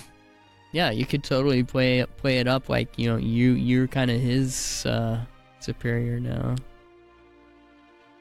Let's give it a shot. Let's do it. Let's do it. Okay. You guys go to the House of Crooked Nose. You had Elmon had followed him back to his place several months ago, and you know where he's at. This is the guy who you worked Still with has Hunter's mark recruitment-wise. on him. He still has Hunter's mark? Yeah. And you're outside his place, and you're camping it out down the road, and just alternating, and you spend there all day, one of you or more, watching it at all times. And the hours tick by, but you don't see anyone coming or going. Do we want to let ourselves in? Have a look around? Absolutely. Yeah. Okay. So we will. Avius. Oh, yes. Go ahead.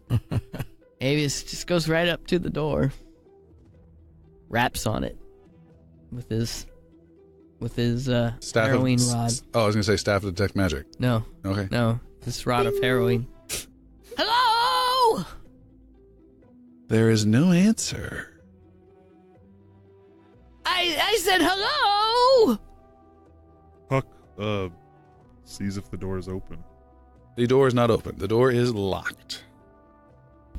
Elmon will attempt to pick the lock. All right. You get out your lock picks, and get to work. Make a lock picking dexterity roll. Dexterity. 13. 13.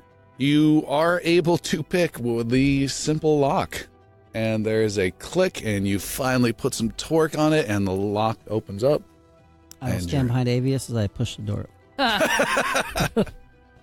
The door creaks open, and it is dark inside with curtains pulled and light coming in the afternoon only through the door you've just opened. Does not appear to be anyone home currently from the immediate But look. it's like furnished.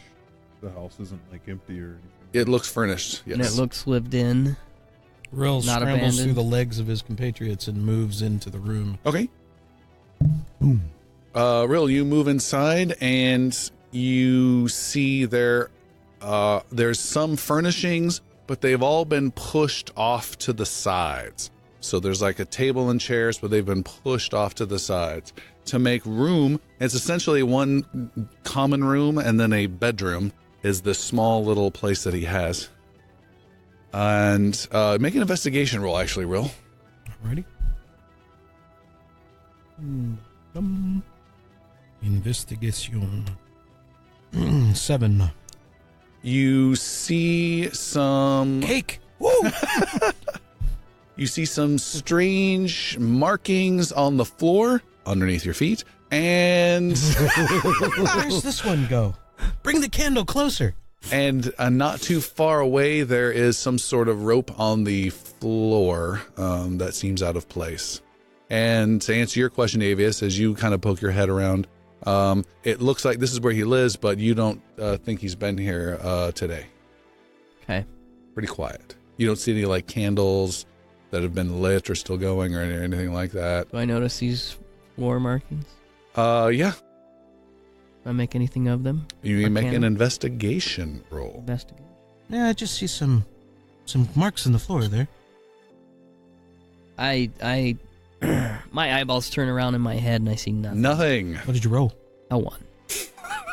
Blue mist begins to appear at your feet. Oh! Refreshing mint. Refreshing mint. The new car smell begins to envelop. You stand there, and the room around you begins to fade away. Wait, did you roll a natural one or a total A one? natural one. Oh. The room begins to fade away into a scene. You've seen it before, the forest. It starts to rush past you a little bit and zooms in even closer. You seem to recall a time when you were watching halflings and whatnot and were running around. Some were sleeping at the base of trees. And in this particular case, it zooms in on one particular group of halflings at the base of a tree. And there you see a child running around, playing, whatnot. You see a older lady there, long, flowing black locks of hair. And there you see Rill sleeping soundly in her lap. The image flows out, goes back. You see Rill appear. Thanks you again for this trip down memory lane, and you may reroll. Once. And and this time it is amazing because that's what I thought I would roll, a 25. It's a 25? Yeah. Wow, what an ability. Good reroll, Rill, for him. From a critical failure to a 25. You see, Avius, burn markings on the floor that you believe are fire or acidic in nature. You see this rope that Rill is stepping on, and it is connected to a small little pulley that goes up into the ceiling, and you can see square gridded marks. It's not marks, I'm sorry, holes in the floor above that are stone that match the markings on the ground. Murder hole. And you can also see there are some loops on the ground, 4 of them arranged on the ground. Small little loops. Real, step carefully. Watch where your feet are. Don't trip on that rope. Oh, okay. This rope? Yank! I think we should all maybe move to the sides of the room for a moment, please, if you will. What are you gonna do? Is everyone out of the way? Yes. Yeah. Okay. Puck never got close to it. I pick up the rope and give it a tug. All right, you tug on the rope with some effort. There's a little squeak from the pulley, and then you hear a light metal clank above, and some liquid drips down through a grid of 4x4 square holes in the ceiling above that drip onto the ground and start lightly sizzling on the stone on the ground, on the floor of the... Ooh, acid. Yes. For what? I don't know. Maybe we should see if there's a way upstairs. Yeah, Elmon will start looking for a way to gain access to where these contraptions have to be connected to. Okay. You look around and you see there is a small little bedroom. That's the only other room in the place. And it has a little trap door in the ceiling. And you're able to, if you want, stand on the bed and gain access to that area. What else is in that bedroom? A table and a bed and, like a little drawer, writing implement, but it doesn't look like there's any clothes that are here, no toiletries of any kind. What's in the drawer? In the drawer is nothing at all. It appears to have been emptied and left slightly ajar. Avius would like to look Open. for a way down, Okay. like a basement or something. Make an investigation roll. There are loops in the floor. Could you describe these loops better? Sure, they're about like an OK sign with your fingers. What is that, like 3-4 inches loops that are arranged in a square-like pattern around the acid dripping area. Like at the corners? Yeah. Does it seem like it has a seam that follows Nope. these? No, it does not. Probably, I would guess, for 19. tying somebody up. Well, now I'm getting that, yeah. Yeah. You're morbid, but that works, yeah. There is no way that you find down. There's no down area, Avius. Let's go up. Yeah, Elmon's gonna pop open the trapdoor in the ceiling and see what's up there. All right. You pop open the door, and it is dark. Your eyes get accustomed to the darkness with your dark vision, and you can see there is a strange metal container contraption that this rope is attached to that sits over slots in the ceiling that somehow dispenses a very mild acid when that pulley is pulled. You don't understand its function. It seems odd. And there is also a body decomposing that's been wedged up here in this little crawl space area. It's not a whole floor. It's just a small little crawl space. Is that our friend, the crooked nose guy? It is not. It is a teenage, maybe 14-year-old you've never seen before, wedged into the... How much acid is in this, thing? You climb up there as well, and you fit better than anyone else. Yeah, I'm not. I mean, I'll just. You're known to get into the little tight little sewer areas. I don't like it. I'm fine with not going up there. We'll send Rill. All right. Not Rill, but I'll go. Yeah. I'll go. Puck. Puck, you're up there, and you can look inside. There's about 2 gallons of liquid still in there. It's a very crude, hacked together contraption. There's barely a slot to add any more liquid to it. It drips stuff off. You have to be careful. As a matter of fact, you take 1 point of acid damage. Does the body look like it was burned with acid? You don't have a good look, and it's dark. Does the body look like it was burned? You may make a medicine roll. A 9. Puck, you are able to look it over. You don't see anything that would seem like that. What's going on up there? There's a body, some kid, and this strange contraption filled with acid that's when you tug on, that's pouring down when you. Is there a lot of space up there? How many people are up there now? No, there's not. It's like I a think little crawl space I'm attic. not up there. It's like Lois Ballroom, and we're just dancing the night away. Real would like to clamber on up to investigate the body. The Okay. remains. You climb up. You may make a medicine roll. I check the use my prestidigitation to Prestidigitation. light my way because I don't have the dark okay. vision capability. All right. And I'm making a medicine You snatch up a candle from his bedside. and light it thus. That is that. What the hell was it again? Sorry. Medicine. Medicine. I've never used this skill. 16. 16 is pretty good. This body was not burned or affected by acid in any way, and was had his throat slit. Not here. There's very little blood here. There's some where the body was moved to, but was clearly killed somewhere and then moved to this location intentionally. Huh. How long ago?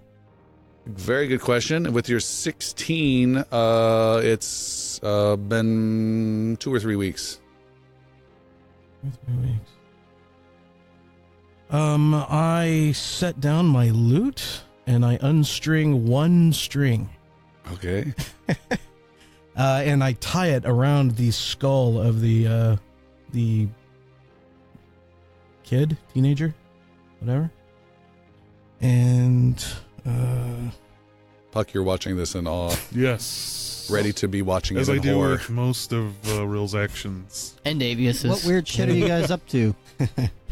the string begins to glow and hum ever so slightly, and a light fills the eyes of the creature who is deceased in front of me. Okay. Crazy shit going on. I don't know what you're doing. What are you doing? I am speaking with the dead. Oh. A Nice. little bit of, I draw out a circle around it and a little bit of necromantic symbols. Now this should be interesting.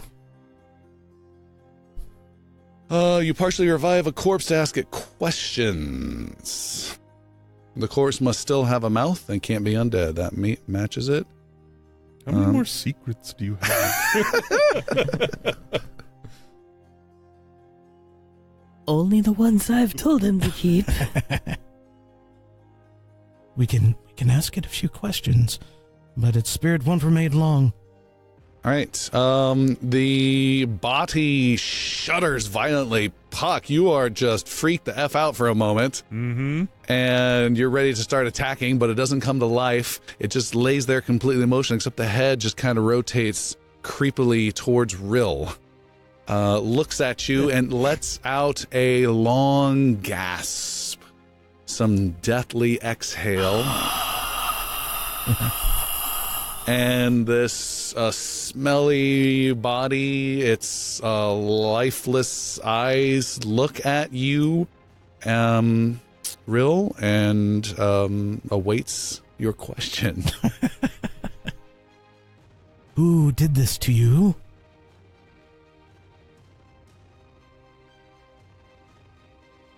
The Chaos Cult did this. I scribble down notes furiously. Where am I? You are safe. It shudders again.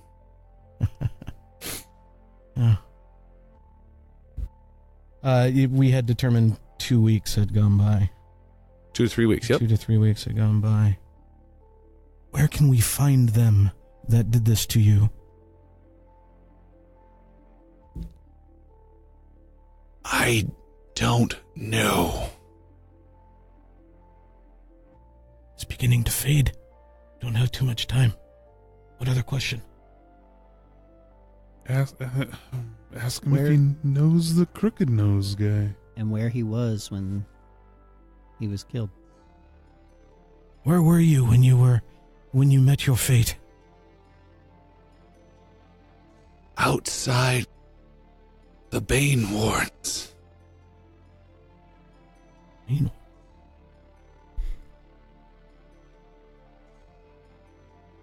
What's your name? Screw you, Puck. Hold on. I gotta grab it. Here we go. Didn't expect to need the name of the dead. No, I didn't have it up. Delric. Rill, you believe you have just enough magic power to ask one more question. One more question. How many more questions can we ask you? Ask him if this was voluntary on his part. Like suicide? If he was a willing sacrifice or if he was taken. Was this willing? Your death? No. And there's a shudder, and what little movement to the eyes there was fades away. I untie the string and restring my lute. All right. You are a wild and crazy halfling. I like it. It's not just the living that likes the music. Dead Do you know of the cats. Spain Warrens? What is that? It's new to me. I don't know. Puck. No, maybe not Puck. Yeah, I would say Rill. Rill, make a, what is it, history is our Laura skill? Yeah. Rill, make a history roll, and I'll tell you your target is 22. Okay. So that's easy. Actually, With that, I press my boots tightly together. I click them twice, as it were, Okay. and I discharge its magic into this roll, which gives me advantage for the day. I think once. Today. Once for the day here. That looks to be a 14. 14 total is not enough. Not enough. It is too obscure of a concept for you to have heard in your travels. Yes, I don't know where they are, where this place is. But it's a big city.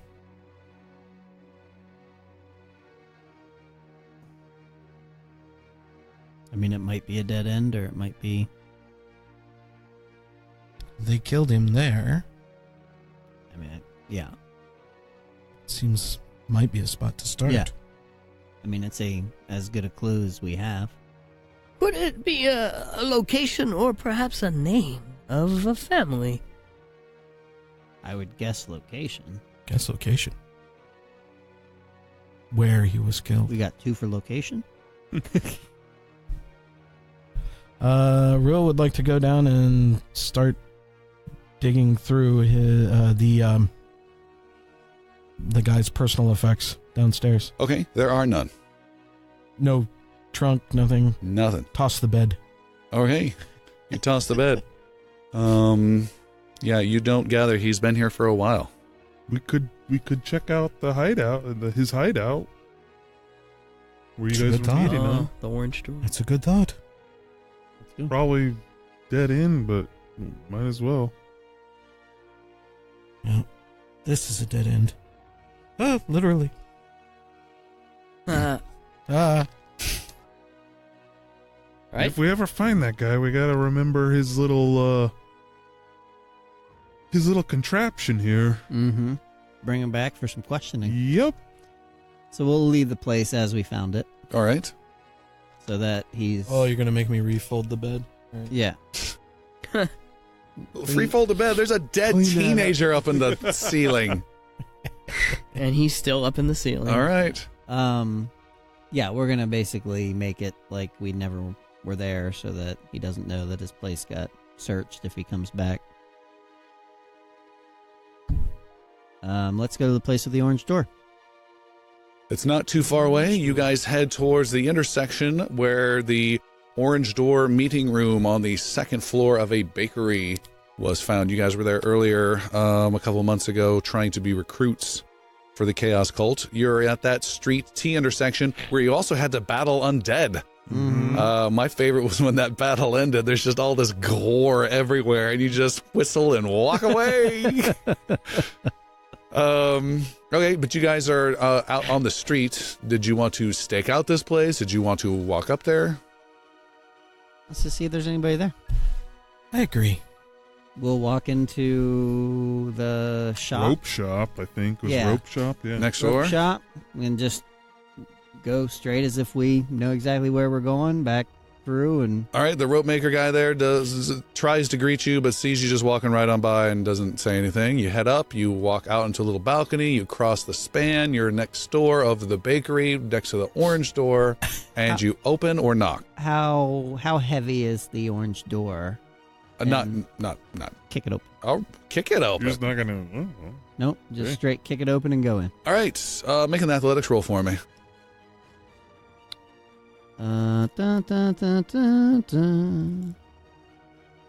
21. Gee, with a huge kick, the door not only is kicked open, but has cool splinter sections go flying off. it was probably open on that. Elmon's like, go, SWAT team 2, go, cover me, clear. And the door is opened. Standard 2x2 formation. Inside is a storage area for fishing type stuff, tackle, blocks, rope, netting, all tucked in the corners. There's a table there. There's no one here. Does it look like there's been anybody here? Make an investigation roll.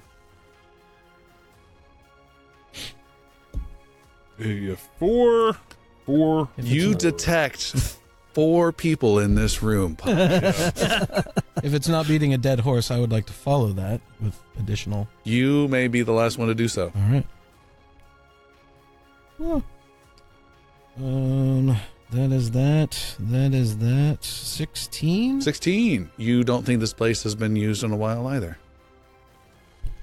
Oh, we're not going to learn anything here. This hasn't been used in a while. We should ask around. Bone wearing. You should. What about your city? You have a cold. Your city guard It friend. seems to be going around. Yes, I was just about to suggest the church. What have they determined lately? I think we should, start with our Lothian contact and see if they may know. So, do we have a method to, contact them on the, down low? Yeah, Or- there's a way Woo-woo! you can Call! you can reach out. You've been put in contact with an adept. You can inconspicuously meet at the back of one of the temples, and then he will pass on word, and then the beggar spy will come find you at a location. He only knows Middlehawks unless you're giving him your new location. Nope. I don't know. Quick, no. Exactly. Yeah, Middlehawks. They can leave a note with Olgrim. Okay. As long as Olgrim's all right with that. I don't want to, You could leave wake-up calls with Ogren if you want. He takes all things. All right. So let's meet with our Lothian contact. And None of the rest of us have ever met him. Just you. it's because he doesn't really exist.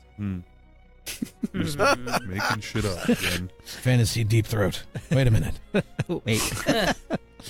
Talk to Avius about that. Hey, you don't know my username. 72. You guys are back at your place. And as you go in and kick off your boots and relax for a bit, Yash, your servant guy, is there. Manservant. Manservant. Says, hello, sirs. Oh, how old is Yash? Yash he's a young father type, maybe 30. Okay. All right. Too old for you. Yes. Wow. He says, yes, sirs. A captain of the city came by while you were gone. Said he needed to speak with you. Captain of the city guard or captain of the city itself? I'm afraid I don't know that. Anyway, was he in a uniform? It doesn't matter. He had a great uniform on. Where did You he need to ask talk about us your to meet attention him? to detail. What color was his hair? Yash. Wow, he's getting overloaded. He runs. Takes his family. This is going to be a write-up. Yash's constitution is not very much. That was a lot of questions. What was the first one? Did he tell us? Did he tell you where we should meet him? Yes. Where was that? Yes. Yes, he did. At Dawnguard.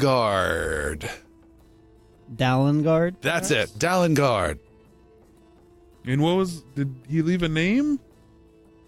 Do we need to get you some pencil and paper? You can write stuff down. We for need to us. get him an Don't pay me education enough. first. There was a lot. He was frustrated trying to find the place. He said he'd been looking for a long time. He was yelling at me. Got Captain Dawnguard, and he wanted to speak with you. I'm going to need some of my gold back. The yearly gold. You're docking his salary now. And he was a captain, not a sergeant. His but a kid is eating the captain? last He of said, the food. Captain. This kid Not is eating the Coltree? gold. Eating the gold. No. Okay. Thank you. Yash, Yash. you did fine. You Not did fine. really. What? May I need to do suggest to you take this book of pictures that has letters with it. Learn the letters. You handed him some all-powerful wizard handbook. It's going to start decimating part of the house. So we're going to need to hire a tutor, apparently. a tutor to teach this person how to read and write. This is becoming Or we could just have have a him. school. podcast now. We should send him to work with Olgrim. Olgrim could teach him some. I don't think Olgrim's literate. I'm literal. All right. I'm very literal. Very literal. Let's go find out what the captain wanted. Let's head to Dallengard.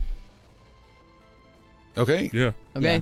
So we'll go to Dallengard Castle there at the entrance to the Noble District. Yeah, this is Dallengard. It's that ancient white fortress that leads to the nobles' quarters. It's where the commissar and his soldiers work and are barracked, housed.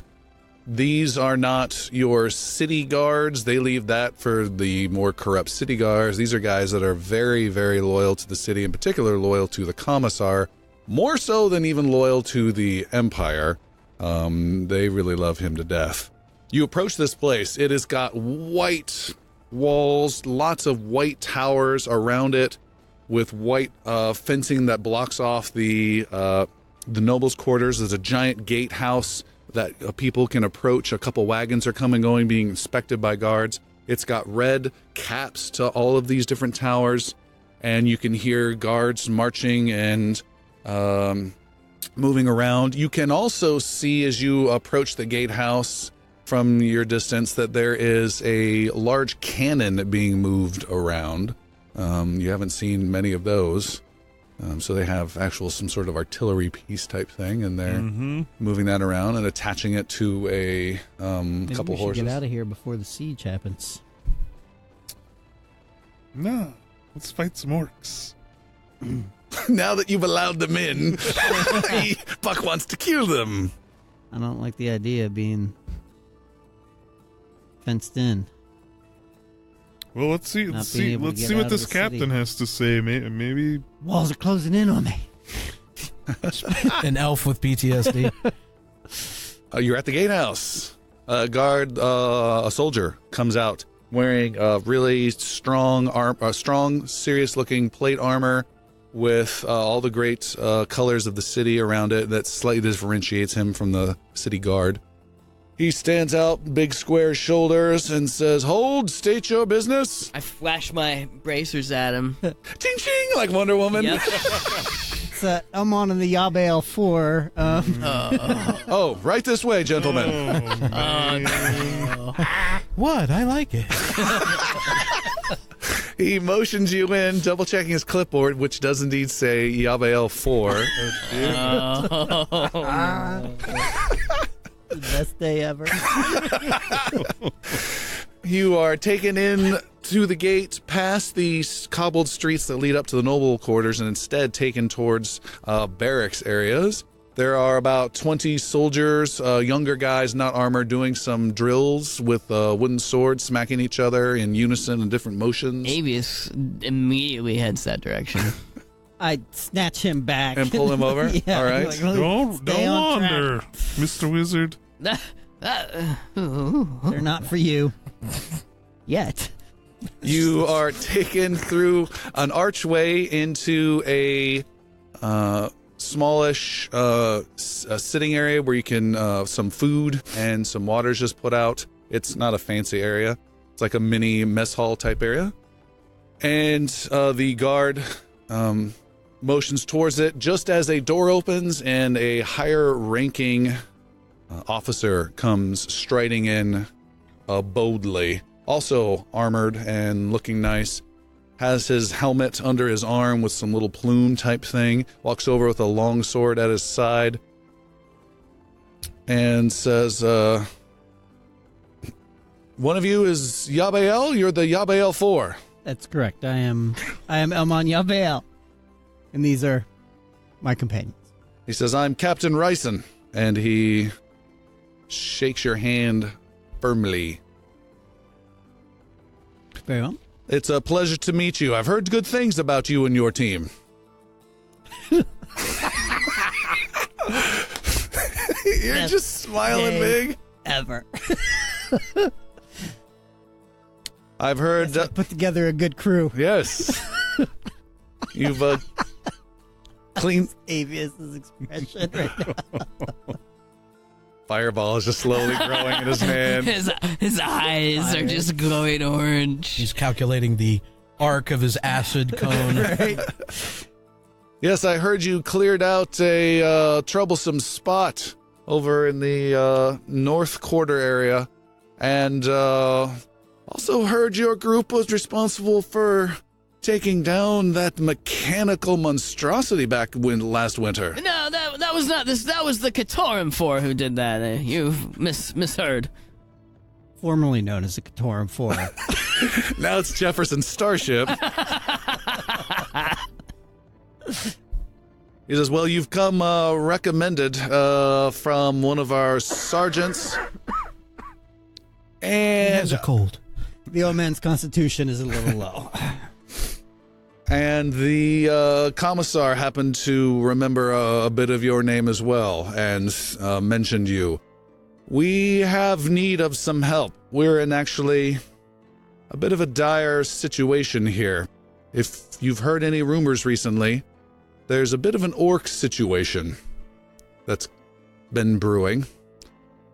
And we're trying to make some plans right now. if you're interested in helping out, interested in keeping the city intact, come with me. There's a meeting going on right now, and I do not want to miss a moment of it. Well, we will certainly accompany let's you, go. Captain Ryson. And let me see. He has no problem with you guys having weapons. You don't look particularly odd. He's just making sure you guys are presentable from where you're going. All right, he looks you all up carefully, and Avius, you're just wearing the bracers, and Just the bracers. and And a harrow rod. Rod of heroin. Yeah.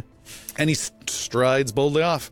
You guys follow. He goes into a larger meeting room, and there is conversation already going on. It is loaded with about 20 guys in there.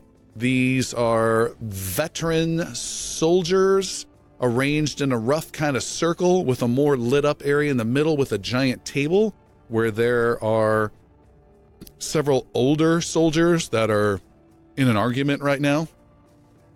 And it kind of has the Death Star Mon Mothma type vibe. You know, everyone, the rebels are around, but there's a major core section that are talking about it. You guys are not. You're on the outside. You get the vibe of shutting up and being quiet as these guys are talking about big things. So Give Avius a pointed look at that thought. I'm staring at the spinning hologram in awe. We lost some good men to get this information. Captain Ryson. Yeah. Captain Ryson says, sorry for the interruption. We're all here. And one of the other older men says, General, continue. And an old man in his armor, which still hangs on him pretty well, leans over this table with big knuckles leaning over it, trying to give a commanding presence. So this is much more than we had feared for the safety of this city. The Empire has been holding them off from key provinces, but this orc attack is like nothing we've seen in hundreds of years. There's frustration, I know, about how this buildup could have happened without the Eastern Army even being aware of it, but we are in the situation we are at now. The army is focused primarily on holding off the further attacks, getting anywhere near Tarsus, anywhere within 100 miles of Tarsus. They will hold that line, is what I'm being told, and I have confidence that will be the case. However, that leaves the jewel of the wilderness, our very own Talus, all alone. We are in almost, in all aspects, cut off. The army has, and he unrolls this huge, 6x8 map across the stone table that shows the city, surrounding environments, oceans, and that stuff. He points over to roads that have giant ornate symbols that has Tarsus listed, which is off somewhere else. You guys know that being the capital of the Empire. Although, quick little political side note, there is no emperor anymore. He passed, and there's kind of who's an emperor now. And there's someone in Talus City who says he should be, that people are behind. And there's someone back in the Tarsus City. So it's kind of Empire's kind of in flux, so this is not a good position all the way around. Elmont's sneering over there in the corner. I'm thinking, so there's a chance. Oh, jeez. We are talking about coordinated efforts and attacks. We do not understand the leadership behind this orc army.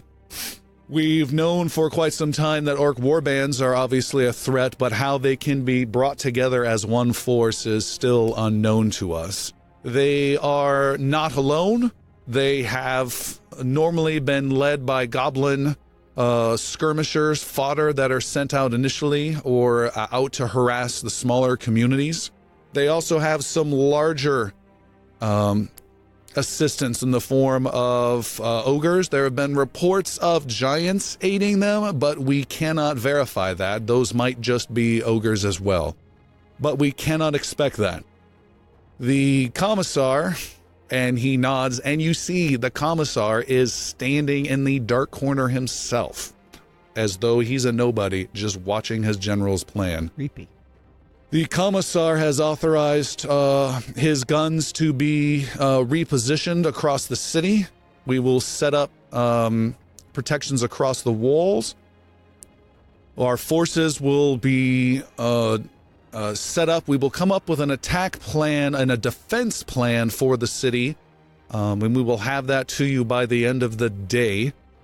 We will revise that plan as things come through, and we will also continue our recruiting. We will not be instigating any draft at this moment, but we will be preparing for that. We still at this time want to not alarm the city as much as possible. It is affecting trade. Traders are knowing this. It will need to happen at some point that the populace needs to know there is a threat. But still at this point, we believe the soonest they could be here would be 3 weeks at the soonest. They will most likely come through the Ending Forest. He points to a large forest with that name written on it on his gorgeous new map. They will come through here. They have already decimated this province. If they stay and reinforce, which is my personal hope, then they may leave our city alone, but that is not my expectation. My expectation is they will come through the Ending Forest. However, we have also heard that they have a small fleet of ships, and that is also of concern of cutting off what trade and resources we can get in so that there isn't any kind of siege that we might expect, at least on our eastern side. And we do believe those ships are coming and coming now. The commissar will decide what we will do with our fleets. You guys, adventurers, know that they don't have many boats. Decide how we will defend our docks with our fleets. But they will come, they will affect our private citizens and their boats. The warning will most likely need to go out sooner to them. We might do it covertly to, again, not alarm the populace, but let some of these shippers know that they might want to leave the area and find other ports until this storm is weathered. My scouts have returned. They have shown these ships are coming. They will come through here much sooner than 3 weeks. They will pass by the White Sea. They will most likely cross over shoreline, and they will curve around Katorum Island before they reach our city. And you see it on the map. Katorum Island is written on there. Yes. Now, and he starts turning to a general and starts giving him some orders, placement of troops, turns to another general, starts talking about supplies and all this, and spends the next hour delegating. Each of these guys gets their orders, and then they leave and move off. After about an hour, the commissar leaves. There's some talk. You guys are still standing there, and he branches off to some of the more back teams, such as yourself. He sends some small group of dwarves, one of which you recognize as one who was ready to go toe-to-toe with Olgrim at the fair some time ago. He is there with a couple other dwarves. After the yeah. Okay, yeah. He's there, and they are told... Mercenary group, the white... Yeah, the white shitheads. So. Yeah. If only Olgrim was here. Yeah, I was they are told to head to a specific location to protect from a possible attack from below via the orcs. An entrance that might allow a lot of orcs through at one time exists, and they want to have that area shored up. And then he comes to you. He says, gentlemen, I'm General Iolus. I'm glad to have you here. Avius Katorum, yeah, very nice to meet you. Now, I'm sure you're wondering, intel on Katorum Island, and I have plenty of it. There's cobalt, And then there's more kobolds. In this section here, beware. This is why we're now there's yelling kobolds. Tunnels as well, this way. And in those tunnels, you'll find kobolds. He says, Captain, did you get that? There's more kobolds captain says, over "Yes, here. sir." Just Elmon's behind him, just shaking his head. There have been several instances of kobolds being used by orcs as well, so that could be a recruiting spot for them. Yes, because there's kobolds on that island. I know firsthand. I'm Avius Catorum. Pleasure to meet you. Yes, it is. Yes. See my bracers. With your knowledge of this area, And the kobolds. which is good to hear, I need every soldier I can to protect this city, man the walls, and with your knowledge now out there with this island, I could use your help in scouting out the ship situation. Oh, we have a ship that could be of use, perhaps. That's good. I can provide you with some funds for any supplies you might need for your trip. And what I am in need of are for you to scout out, see what the fleet situation is of any orcs, disrupt them if you can, but more importantly, get back with any information. I will require 1,500 gold in addition to the supplies. He says, Captain? Captain says, we can do that. Excellent.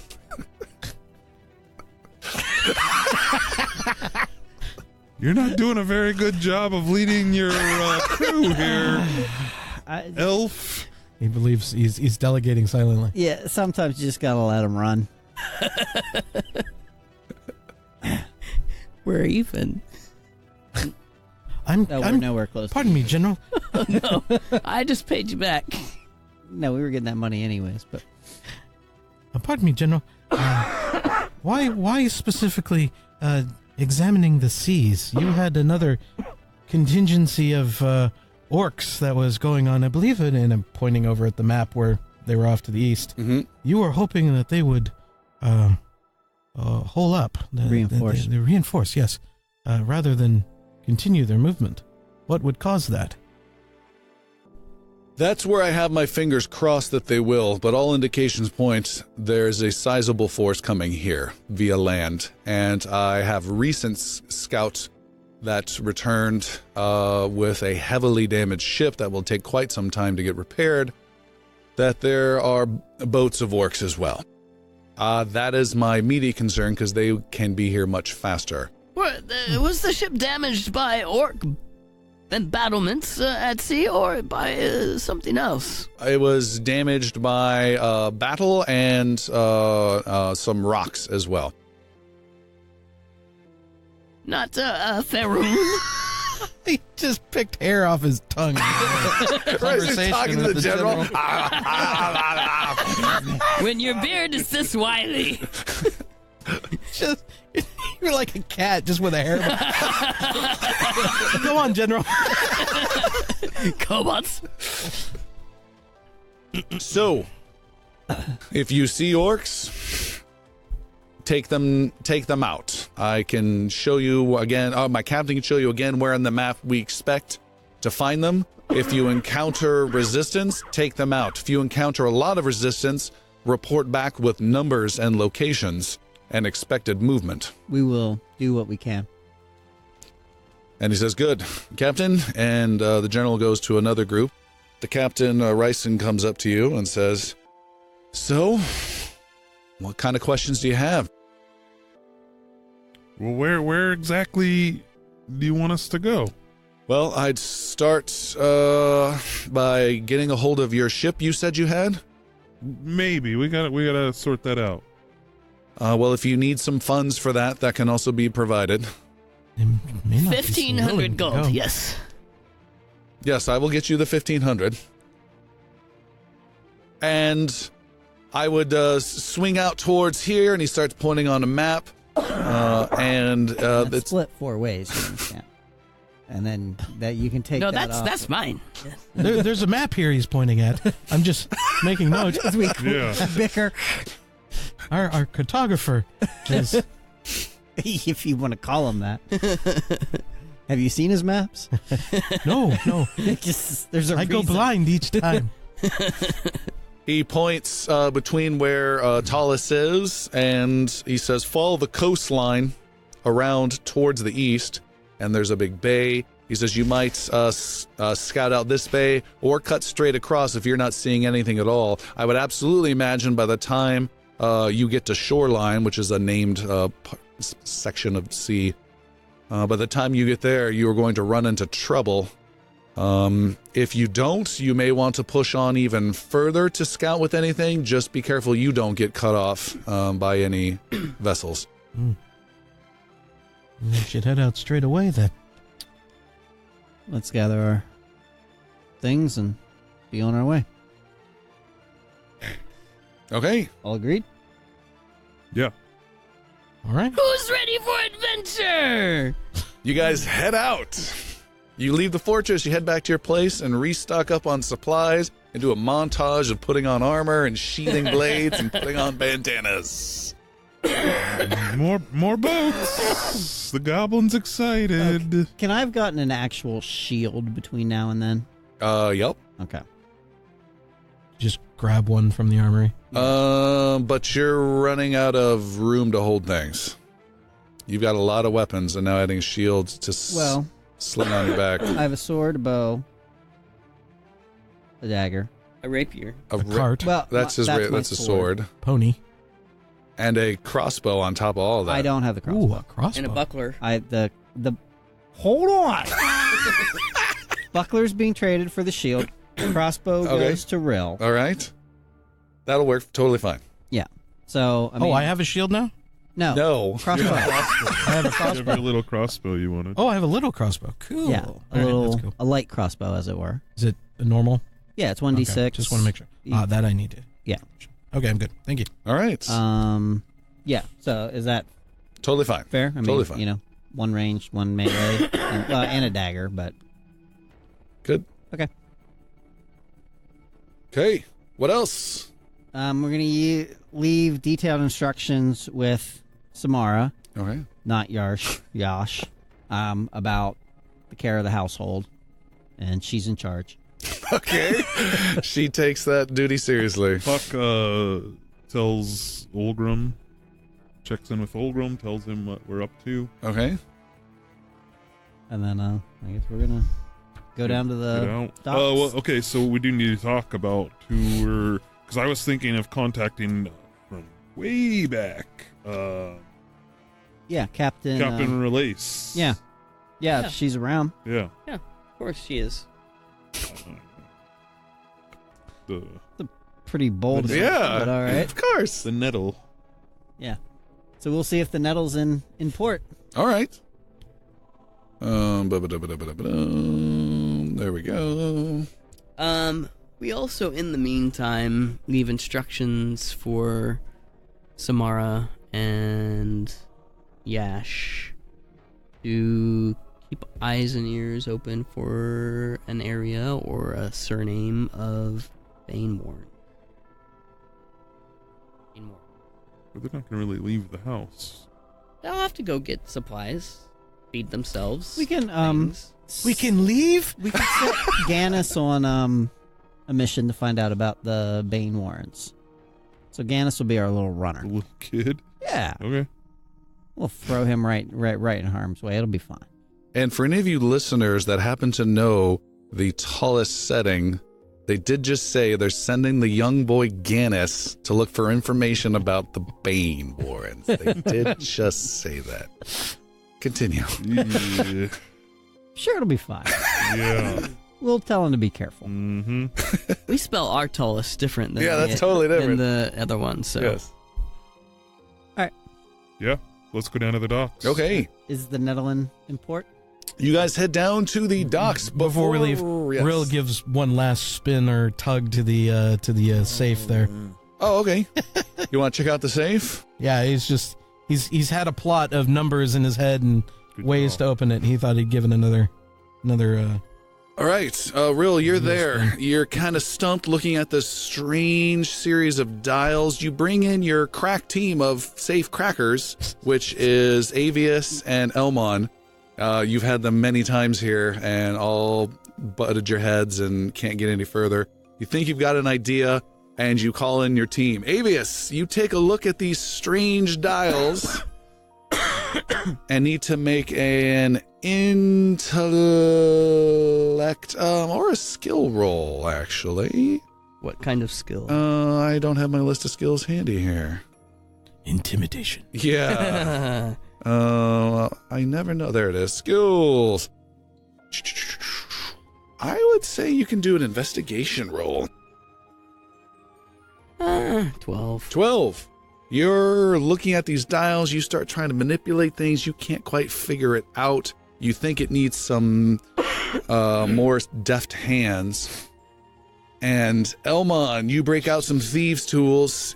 He's created a slightest little opening you think you can get some tumbler action on. Make a challenging thief dexterity roll.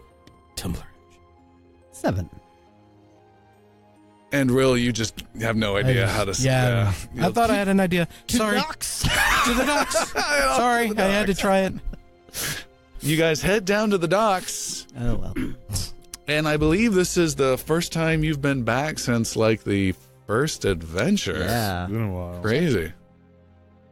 You head down, and you are in the docks. It's down all the plateaus of the city, down to the very bottom with this huge 200-foot cliff face.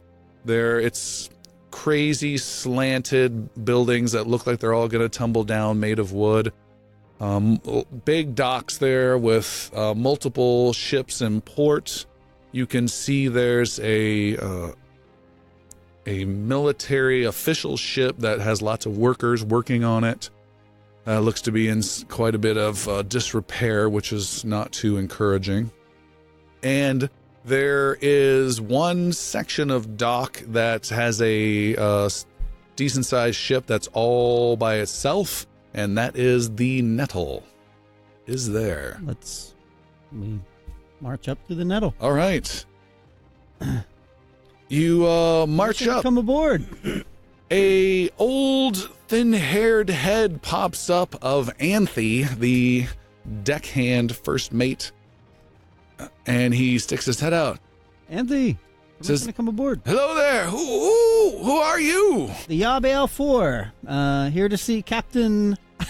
Relate. It's Avius! It's Avius! Anthony, it's Avius! He says, you look familiar. Yes, because it's Avius. I don't. You want to play some knifey dicey? He says, oh, yes, it's you. Well, yeah, why didn't you say so? Come on up. I did say so. Twice. And up you go. The door to the one of the entrances to the ship opens up, and out comes Captain Rolace. Strong, muscular, has no patience for silliness. She strides across. Avius needs to be quiet. Yeah.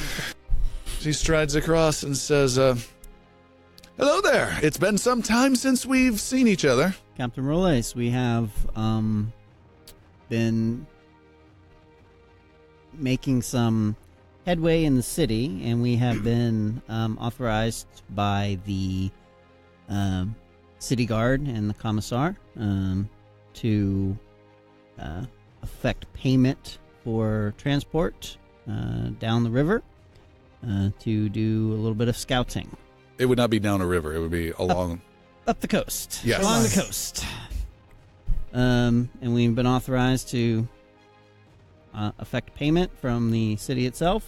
Avius, arms outstretched, walks forward for a hug. Just push him right back. Okay, you were pushed back by Elmon. Oh. She put her hand to her rapier instinctively as well. This is assuming that you're free and not Yes. don't have any obligations immediate. I would imagine obligation to the city is paramount. If you are so willing to transport us. Regardless of any current transaction she may be going through. She is the captain of her ship. Well, we do have some business. No, we're available, says Anthony. We could never quite seem to scrape together enough work. Yeah. She glares at him. Fantastic. When shall we depart? Sooner the better. We're ready. Anthony Now. says, well, it'll take quite some time. And she interrupts him. We can be underway within the hour. How long of this journey, how long for supplies should we take? And can we expect half payment up front? Half payments, no problem, and 2 weeks. She says, all right. Anthony, grab one of your men and go get supplies for 2 weeks. We're setting sail in an hour. I believe the city is providing supplies for us. Yes. They're providing payment for transportation. Yes, but not the supplies themselves. Elmon even jingles a special pouch filled with coins from them for expenses. It's a credit card that says Talles on it. City. Oh, by the way, Avius, Avius, you did receive 1,500 gold. Was that just for Avius, or It was handed to Avius. and we have more money beyond that? Or 1,500 gold was handed to gold? Avius, is what I'm stating to you right now. The rest And of the that's payment split is 4 glory. ways. No, that was not. That split 4 that ways. was not. And I can take your quarter the understanding. as payment for. See, Well- he's not bad at math. I'm getting He's a better. young Getting better. shark.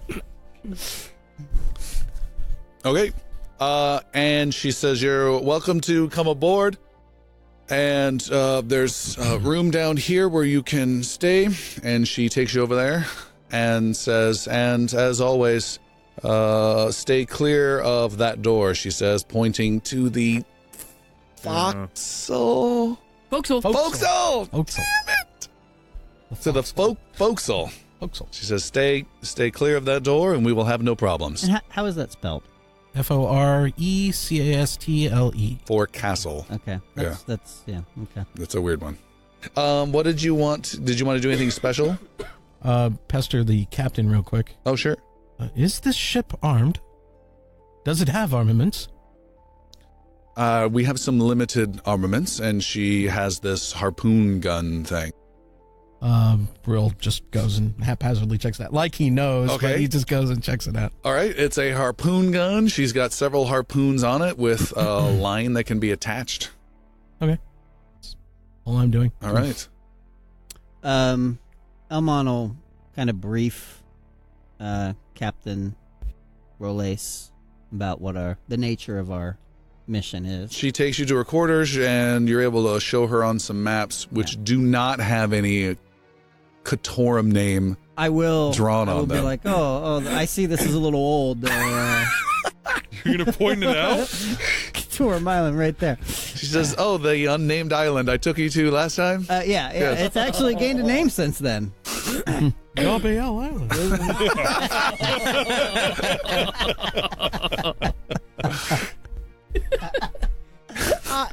I gotta give it to the young man, honestly. Arch lightning. Through the cabin doors. And I'll, basically brief her on the nature of the mission. This sounds very dangerous. It has real danger, yes. We are not slow, but we are certainly not the fastest, though I imagine we'd be faster than any reckless orc warship out there. But we'll have to really keep our eyes open and stay ahead of them so we can retreat quickly if needed. Well, I wanted you to know the dangers of what we may face. And you have a warlock on your team, if I remember, who can help You're- protect us? You're outside. A wizard of Boat. some skill, yes. Avius is standing at the edge of the boat, and you hear, Dashu! I'm right back. I throw the wizard off. Is there a a few of the shipmates, the deckhands and whatnot? There are a few deckhands. These are like not the cream of the crop. These are the guys that can't get jobs elsewhere that go on the cursed ship. This is the short boat. This is not the boat you want to be assigned to. So these are old creepy guys in the background of an Indiana Jones movie type thing. These are the guys who don't come back from the battle. Yeah. Bunch of aviuses. While they're doing Like that, one-armed, one-footed creepy guys. You know how that is. So like when they recruit all the people for the Black Pearl from Yeah. whatever the hell island they were on. Yeah. So like those guys. Yeah. Perfect. It's Buccaneers Island. Rill takes out his. Wasn't it Buccaneers? No, it was Tortuga. Tortuga, yeah. I'm thinking Ultima 5. It's different. Rill starts to play for the individuals, the deckhands, and Yeah, whatnot, they're starting to get ship ready, get sails ready, and starts applying bardic inspirations to them to get them to hasten and do their work properly. All right. So I have 4 available. I will spend all 4 out to probably the more productive or more promising Okay. We should have commandeered it to make it ship. to make it work. While that's all happening, Puck wants to go to like a weapon shop or somebody buy like maybe a dozen javelins to Okay. bring with us. All right. How much would those cost? You can absolutely do that. Let me grab my javelin chart here. 1,500 gold. Well, I send him a shopping list of some little bolty type things. I imagine I need ammunition for my. No, we're crossbow. not. Oh yeah. What's 1,500 divided by 4? Avius pain. Yabel. Oh, those are So 375. Hmm. So Why do I not have that you on only there? owe me 12.25. Is that it? Oh. We gotta pay 11.25? we gotta pay for the ship too, so that comes out of that. Oh yeah, absolutely. That was not. Yeah. 11.25. Yes. That was all we were given. We're definitely paying for the ship out of that, if nothing else. But it sounds like there's something else. I hate you guys. Why don't you spend 30 gold, and you have a score of javelins and a ton of crossbow bolts for Rill, and you were also able Some to arrows for me. get a bunch of crappy, just normal arrows for Elmon, just like by the By the bushel, yeah. And you also, they threw in, per your request, Beef maybe jerky. not. Make a persuasion roll. Beef jerky. Beef jerky. Damn it, the bard needs to go on these spoilers. 19, persuasion, non-natural 20. All right. They also were able to throw in half a dozen really crappy short swords and short bows and arrows for them for the random crew members. Okay. Because you didn't see any weapons on those dudes. Cool. And that was all for 30 gold? Yeah. Okay. First day, half the crew kills themselves Twang, sorry! through grab assing. The captain comes out as things are getting into full swing, and she hears you playing your sea shanty, Rill, and she taps her foot along to it a little bit, and she looks around, ready to just start yelling at her deckhands, and just stops and is just stunned at how motivated they are and how they're actually doing things. And she says, "Carry on. Well done." And just goes right back into her room. I was very surprised. Roll Half of the fee up old front, how much chariot was that, by along. the way? And We really never bad egg. discussed- You didn't, but there was never an amount given Okay. directly to you guys. So whatever the fees she wanted, it's covered. Ship is covered. Okay. And about 40 minutes later, there is a wagon that comes with a merchant. Anthe is there as well. And a lot of unloading from the wagon, loading into the ship of supplies and cargo and necessities. About an hour later, exactly when she wanted to, the ship sets sail, heads off out of the dock. You pass by a old abandoned lighthouse, head out over to the open waters and swing out towards the east and set sail along the coast. And Puck's still left behind the dock holding javelins, trying to get It's fine with Puck. I feel like we're forgetting something. Just running along the shoreline trying to keep up with us. Turn into a bird. Oh, yeah, that's true. That's true. Shark it up. One javelin at a time. All right. I'll be right back.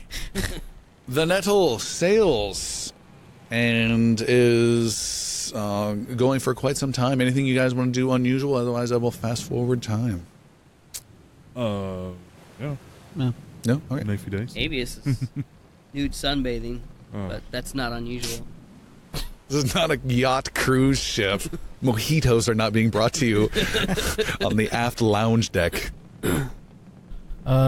Nutril's up front, peering into the horizon just off the prow there. He's just kind of perched up there Okay. and just chilling out.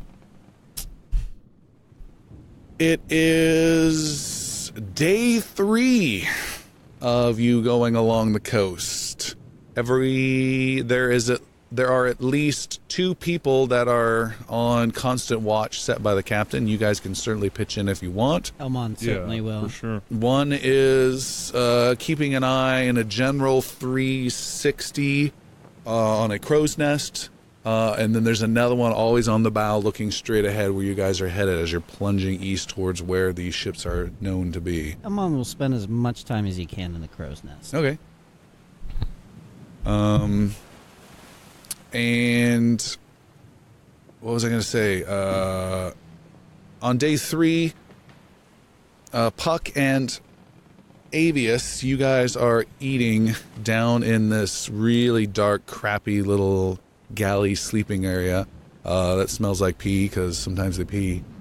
And- Avius.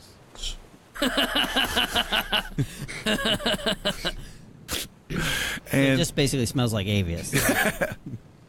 And Anthony is there, and you guys are eating, and he just has an interesting question. He just says, "So, what have you been up to since we last saw you?" Saving the city, of course. Yeah, but what have you been up to? Serious. No, you're like mappers. You've been mapping something? Well, there was Katorum Island. There was quite a tour of He was sorts. there when he was around when we did that. Signings and commissions and... Oh, so it's like, it's important. You own the island? yeah, I mean, you could say, in a sense. Yeah. Oh, we got some rich landowners. Well, yeah. Just him. I don't own any island. Oh, so you work for him? No. Yeah, I mean, well, it's the Kator for. Independent of all the rest of these guys. You just hang around them, make them feel good about themselves. I'm independently contracted. So we've been hunting cultists and killing giant mechanical spiders. You're pulling my leg. No, sir. You didn't hear about the spider attack? No. You don't feel anything on your leg, Anthony. Don't worry. What, aside from your tall tales, can you tell me anything a little more realistic about these orcs we're heading towards? We don't know a lot about them ourselves. There's just a large mass of orcs that are possibly threatening the city. They've already taken some smaller townships, and the city guard and the city officials are worried about what they might do. Well, it's been a while since I've gotten into any serious battle. I saw you brought some weapons. Yeah. How about we go up top and you show me how to shoot a bow? Okay. All right. I'm probably not the best teacher. Now, come on. But let's do it. It's like on a dare. I've never shot a bow, but okay, sure. And Puck, you're up there showing this old deckhand how to shoot a terribly crooked, barely strung together bow Let's see what you picked up from watching Elmon. with arrows that are like Z-shaped with only one bit of feathering on the end. This is really bad stuff. Elmon, you're up in the crow's nest looking down and just cringing It's like Throw myself off the boat. it's like nails on chalkboard as you show him. Puck's like, yeah, you hold it sideways, gangster style. You're like, come on. 3 arrows at a time. It's all this action movie stuff in your mind. Back in the Shoot hood, they two called bows me at Robin. once. Make an instruction roll. Maybe it'll be persuasion. Persuasion. Performance. 7. 7. That's about right. Can Elmon intervene at some point here? Make a perception roll, and Okay. we'll see if you're aware. 14. You see as you're looking down, and you're like, okay, this isn't going well, and you see Anthony is actually losing skill at firing this weapon. You see here on, what was it, day 3? You see several sketchy-looking dark humanoid shapes on some rough coastal rocks that immediately start to hide out of view. How far away are they? They are a couple hundred yards, say maybe half a mile. Are they orcs? Could we? You tell can't that? see, and Elmon, Dark you human just saw figures. some shapes, some movement, and you saw some people there, and then they disappeared. I'll signal and kind of, I'm trying, Anthony says. I'm working at it. no, there's 3 arrows at a time. I get it. He shoots another one that just goes way off into the ocean. And Missing the kills target. one of the people. Yeah. there's humanoids off in the rocks over there. Put the bow down, for God's sakes. Put the bow down. He's pointing up at you. What? Yeah, exactly. The bow clatters to the ground. The string flies off. What do you want to do? Puck looks to where Elmon's pointing. Do I see any? Do I see them, or have they? You can make a already perception roll. Scampered off. Another perception roll for you. Natural 20. Jeez. I was going to say, you see absolutely nothing. You do see from far away a figure watching you on the shoreline, maybe 20 feet up amongst some rocks on this rough pseudo cliff. It's a steep rise on the shoreline, and you believe it to be an orc. Does Elmon see that as well? You do not. And then the head ducks down, and the head appears again, and the head ducks down. Are they behind us or ahead of us on the coastline? Slightly ahead. Puck's going to turn into a giant eagle and do some scouting of his own. Okay. Shoo! Pucked. Changes form into a giant eagle. Whoa! Says Anthony. And you fly off. Yep. Giant eagle goes soaring away. And Elmon watches, kind of covering for, watches where Puck's going. All right. Puck, you fly over the ocean. It's a little breezy, but you're able to... And I'm staying pretty high. I'm not Okay. within bow distance. All right. You go I don't want to get Super high, shot out then. of the air. nice. Does this have a duration we need to be worried about? I think it's 8 hours. Perfect. It's One it's a long round. time. 35 seconds. It's 1 round to 8 hours, and you roll a die. All right, you're flying, and you're high, and you're flying towards where you saw the figures, you said? Mm-hmm. Okay. You make your way there. Again, there's some wind. You're battling against it, but your practice around the manor has helped you account for it. And you get close over those rocks, and you see the figures. They don't seem to be paying you any attention whatsoever. You're so high above. And you see there are 3 orcs that are hunkered down low. One kind of separated from the other 2. The other 2 are talking and interacting with each other in some sort of way. And they're absolutely trying to remain hidden from the boat. And now all I can see is those three. You may make a perception roll with advantage. Any benefit with your form, with vision or anything? Oh, that's a good. Consider it's an eagle. I Yeah. was just like, oh. Eagle eye. Yeah, that's a Eagle good eye. point. Advantage on perception checks. So roll 3. And it would be perception is Skill. 21. 21. You see nothing else around them. You look around further. You see nothing else at all. And then further along the coast, maybe a mile further along the coast, you can see even from your height and distance, there's a promontory. A steep outcropping of rock that is a good 80 feet up. And on that promontory are several more orcs. You can see some sort of camp tent situation, and then a odd metallic contraption that is there. And is it, I mean, several? Is it like an army or is it like a dozen? A dozen. Okay. Puck's gonna bolt back to the ship. All right. Metal. It Yeah. takes some time, and the boat continued on. You've alerted everyone to this, I assume, Elmon. Yep. The captain's out. She says, should we change course? Let's wait for our scout to return. You wait for a long time.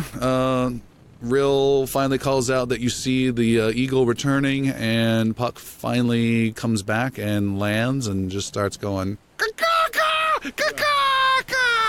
I turn back into Puck. As soon as the talons hit the deck. Let the talons hit the floor. All right. I turn back into Puck and tell them there's a scouting party of 3. I'm sorry. I need you to make an acrobatics roll every time you land as an eagle. So mean. A 9. 9. Puck hits the ground, lands on his knees, and catches himself with his hands before he crashes his head into the ground and unceremoniously rises. I feel like I should be getting better at that. Over 3 months. You should start practicing your landing. It's all about the landings. Fly, yes. There's a you saw a scouting party of 3 orcs, I believe. There's a few more up ahead on this that rock outcropping we can see. Uh-huh. And they have some sort of device. I didn't get too close, but I wouldn't say I don't know what that device is, but I don't think the ship should get closer to it. Were I there think any we like should- like like I don't is know. it I don't know is it a what it ballista? was, but there wasn't too many of them. I think if Let's- we Yeah. get ashore Yeah. and go ahead and see what's going on, So I would suggest we rather than taking this whole ship down with us. weigh anchor far enough away, go to shore, sneak up on them, dispatch them, and return to ship. Don't they know we're here? The ones up ahead do not. Yet. True. Right. We want to try to get those 3 before they get back to camp. We're going to be much slower going through the water in a boat than they will be on land. Aren't boats faster? No. A rowboat compared to a running orc? Yeah. I mean, but we should have, as we've been talking. Yeah, we you're- continue to move forward. We're on the big we're ship, ahead yeah. of them right now. There is a concern of the boat being overtaken while we're away. No, you've got an elite crack team of commandos fully armed. Yeah. It's mine. I mean, we haven't seen them have any ships. Well, no, if To- we weigh anchor, We haven't Take a seen boat. around the back of the island There's a either. But chance they if took we Oh, I'm this only is, saying there is a possibility. and this is not an island. This is the coast. yeah. Yes, I think it's Coastline. worth the. They can Okay. if we he's a terrible shot, but he could probably fire a fire arrow straight up in the air. That would at least warn us if Yeah. something is coming for him. Okay. All right, Captain Roles. She's right there. Can we've seen several orcs which saw us. There's some more up ahead with some sort of device, apparently, which may be a danger to the ship. Our recommendation is weigh anchor. Our party will go to shore, dispatch all the orcs, and come back to the ship and travel on our way. She gets a little, what is it, telescope type thing? Yeah. That'd be called a telescope. That's the telescope? Is it? No, there's a Spyglass. Spyglass, thank you. She gets her spyglass out and looks. From this angle, I can't see anything over there, so I don't think they'll have any idea of our ship from their vantage point. So that's good. We can turn about and to head back, or we can drop anchor here. What's the daylight situation? It's morning time. I say we drop anchor, try to beat the orcs to the promontory, and the scout team. yeah. All We're agree? leaving straight away? Well, get your stuff. Oh, I'm ready. Grab your loot. Want to make sure I go when everyone else does. All right. How far away from the coast are we? You're half a mile. Well, Half a mile. well, let's get as close as we can to the coast. Okay. We want to get No. we're a big ship. Well, whatever's safe for us. So Yeah, you don't want to get exhausted just trying to get to the coast. no. So get as close as possible, and then they can head back out a little ways, weigh anchor, wait for us to come back to the boat, and then when they see us, they can come snatch us. All right. Is that Does that make sense? That's a good plan. Yes. Okay. All right. They sail the Nettle close by. You see, as you get close, the Anthe and his deckhands bring out a little tender rowboat type thing, and you guys climb. No, they lower it first, and you also can see the forecastle door open, and a man dressed in all black get out and walk to the back of the ship and just kind of look around at the coast, lazily keeping an eye on things. And Rill would like to approach him. okay. we've been told not to do that? No, No, we're told no, not to go, not to go in the dark. Oh, fair enough. You are operating under former instructions that Rill never got. Fair enough. Who might you be? You're not a deckhand. Not in these robes. He looks at you and kind of sizes you up a little bit. I get up a little bit Taller? I'm Pyreal. Real. I'm Rill? And what brings you out here? Actually, don't answer that question. You do know what's going on. I can see it in your eyes. You're looking about. He does not respond. There is a lot of danger on these waters, and I do sense something from you. Hopefully, you're more of a boon than a hazard. Will you be watching out for us while we go to shore? You don't want me watching out. Is he wearing anything else adornment-wise, or it's just a straight black robe? It's... Hair clips, tattoos? there's no tattoos, there's no hair clips. It is light leather black armor with a thin black robe over it, with black boots. He's got a gauntish, I don't eat a lot kind of face. He's a 16-year-old goth kid trying to figure out life. No, he's a middle-aged guy. Just a face. Yeah, but you don't see any emblems or any insignias or anything on him, no. I look at his hands. Do they appear worn with combat, or are they soft and fleshy? They appear slightly bony and not worn with combat at all. Those hands, they've seen more magic than swords, yes? He stands there and just looks at you and doesn't respond. Coming, Rill? I'll be right there. I have a feeling that you would be watching our backs more than you say you would. And I'm fine with that. And I kind of give him a quick wink, and I turn about and head out. You get no response out of him, no smile, no word.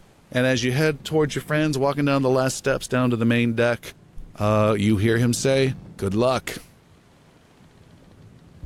Half wave there and continue on our way. All right, and then you clamber down a little rope ladder down to a rocking little boat and climb aboard. The four of you are now on this rowboat, Elmon will start rowing. and Elmon is pulling on the oars as you make your way towards the shore. Miss Olgrim. Yeah, I know. Where's his muscles down now? You're heading towards shore. It's kind of in the vicinity of where those forms were at. Yeah. Okay. Well, I guess Elmon would technically be not facing. He'd be facing backwards, rowing. So So who's at the prow? Avius.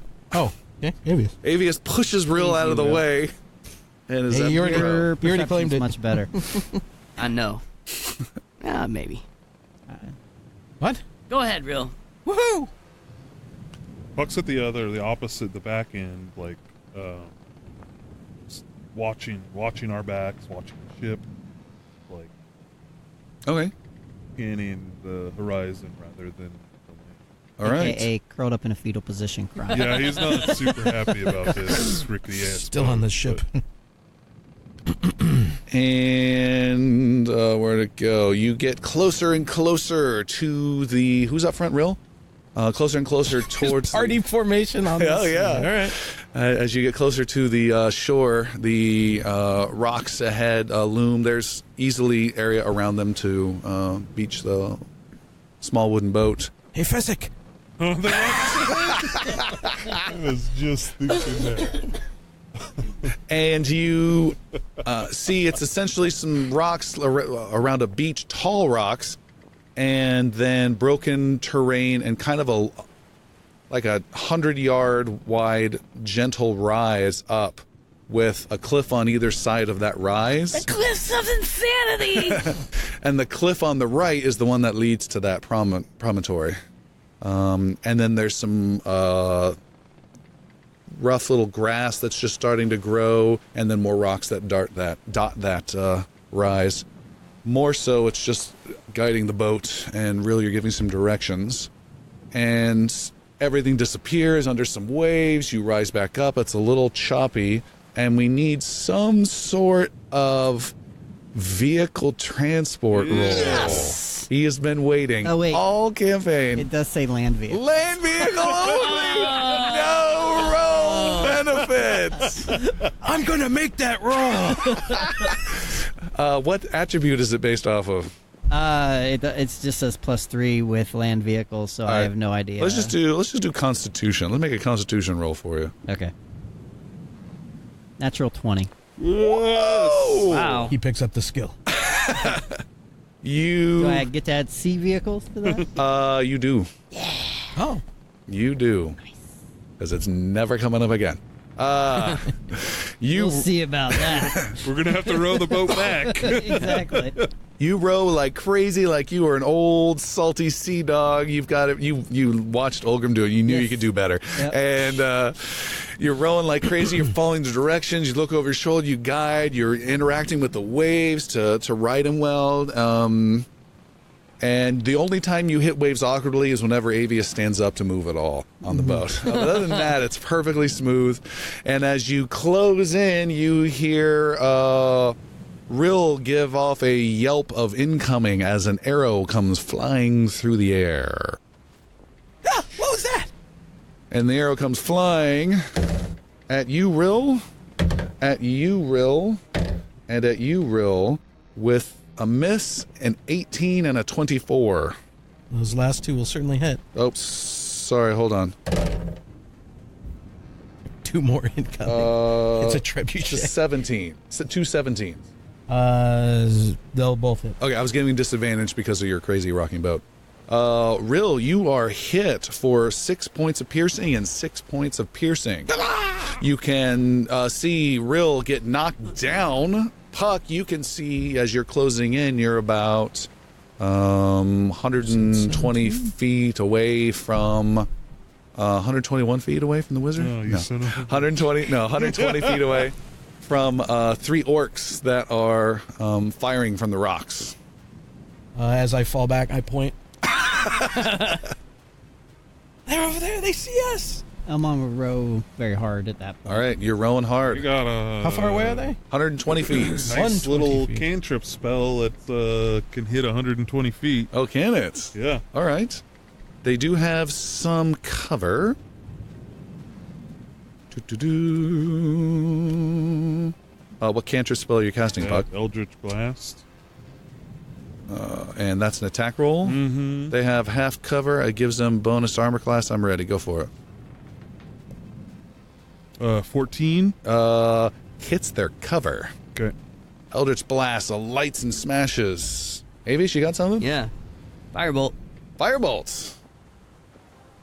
Get him, wizard! Range filter. Range attack. 9. Fire. Eldritch magic. Blasting. The orcs duck back down behind cover. Don't get hit. Rill, you stand back up and you can do something as well. After plucking 2 arrows out of yourself. I get up and I begin strumming, but I'm holding part of my action for whoever's going next. You're the last. Oh, I'm the last? Mhm. Then I would hold for Puck then. No, I would just cast the Bardic Inspiration. Okay, so you're giving him Giving him Bardic Inspiration. You sing a bold sea shanty? Shanty. Encouraging Puck, and Puck, you've gained a die. What type of die is it? A D8? D8. You gained a D8 you can use for the next, how 10 long? minutes. 10 minutes, any die. It's like a DM inspiration die, Mm-hmm. but even more powerful. Nice. And more shots are fired.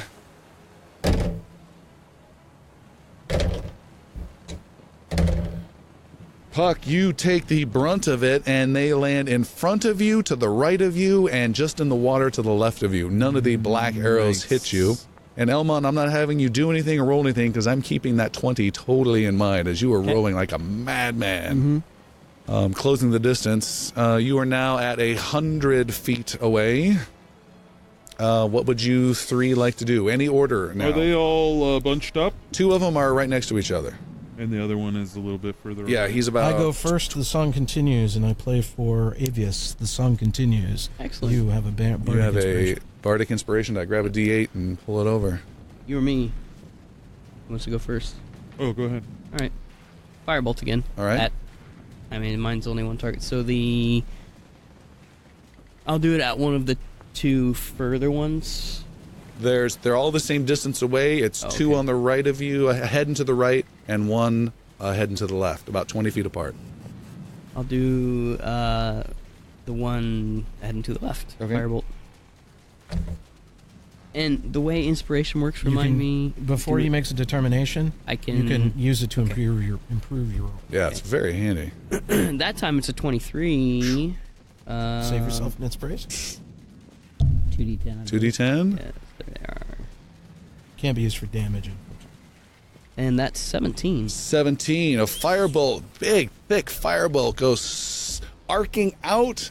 The orc ducks down, and there's a minor little explosion, and you see him fall out of the side of his cover, burned to death. Yes. I think it was this guy you were doing.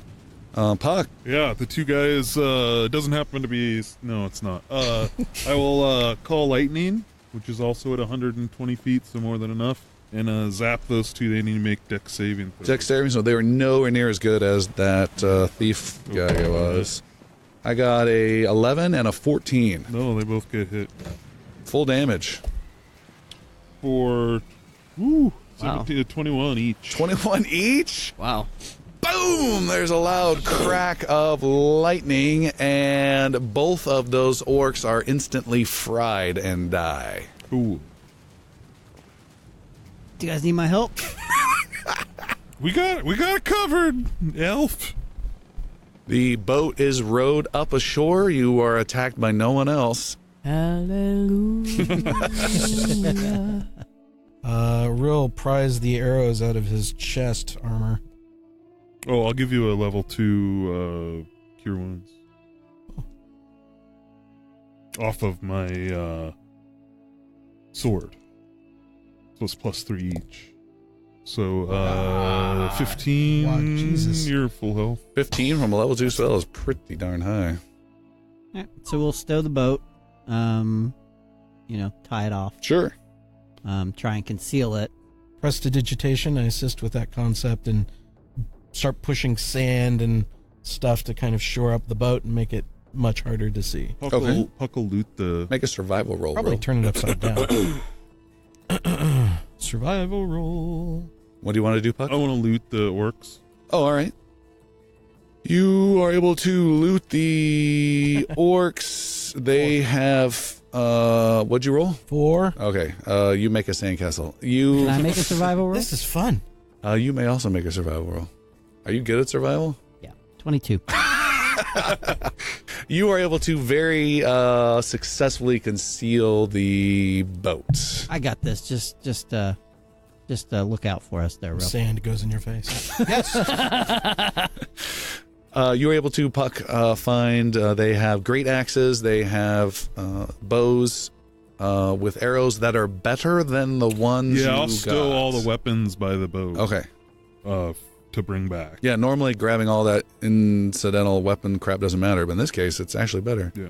No gold or anything. There's absolutely no gold. You do see there is, maybe you might know, make a history roll. Nice.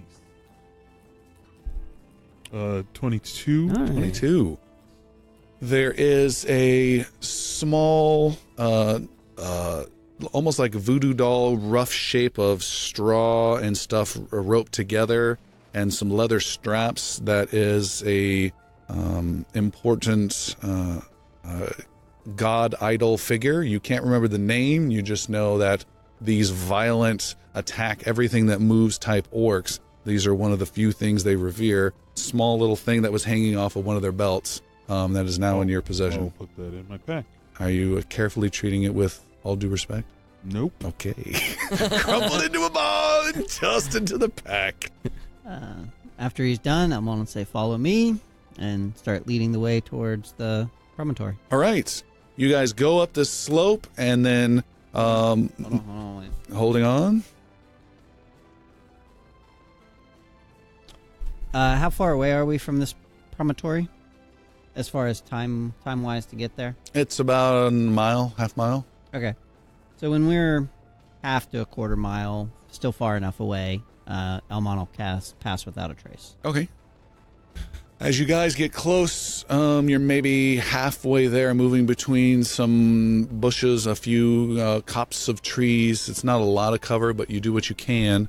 You all can make a perception roll for me, please.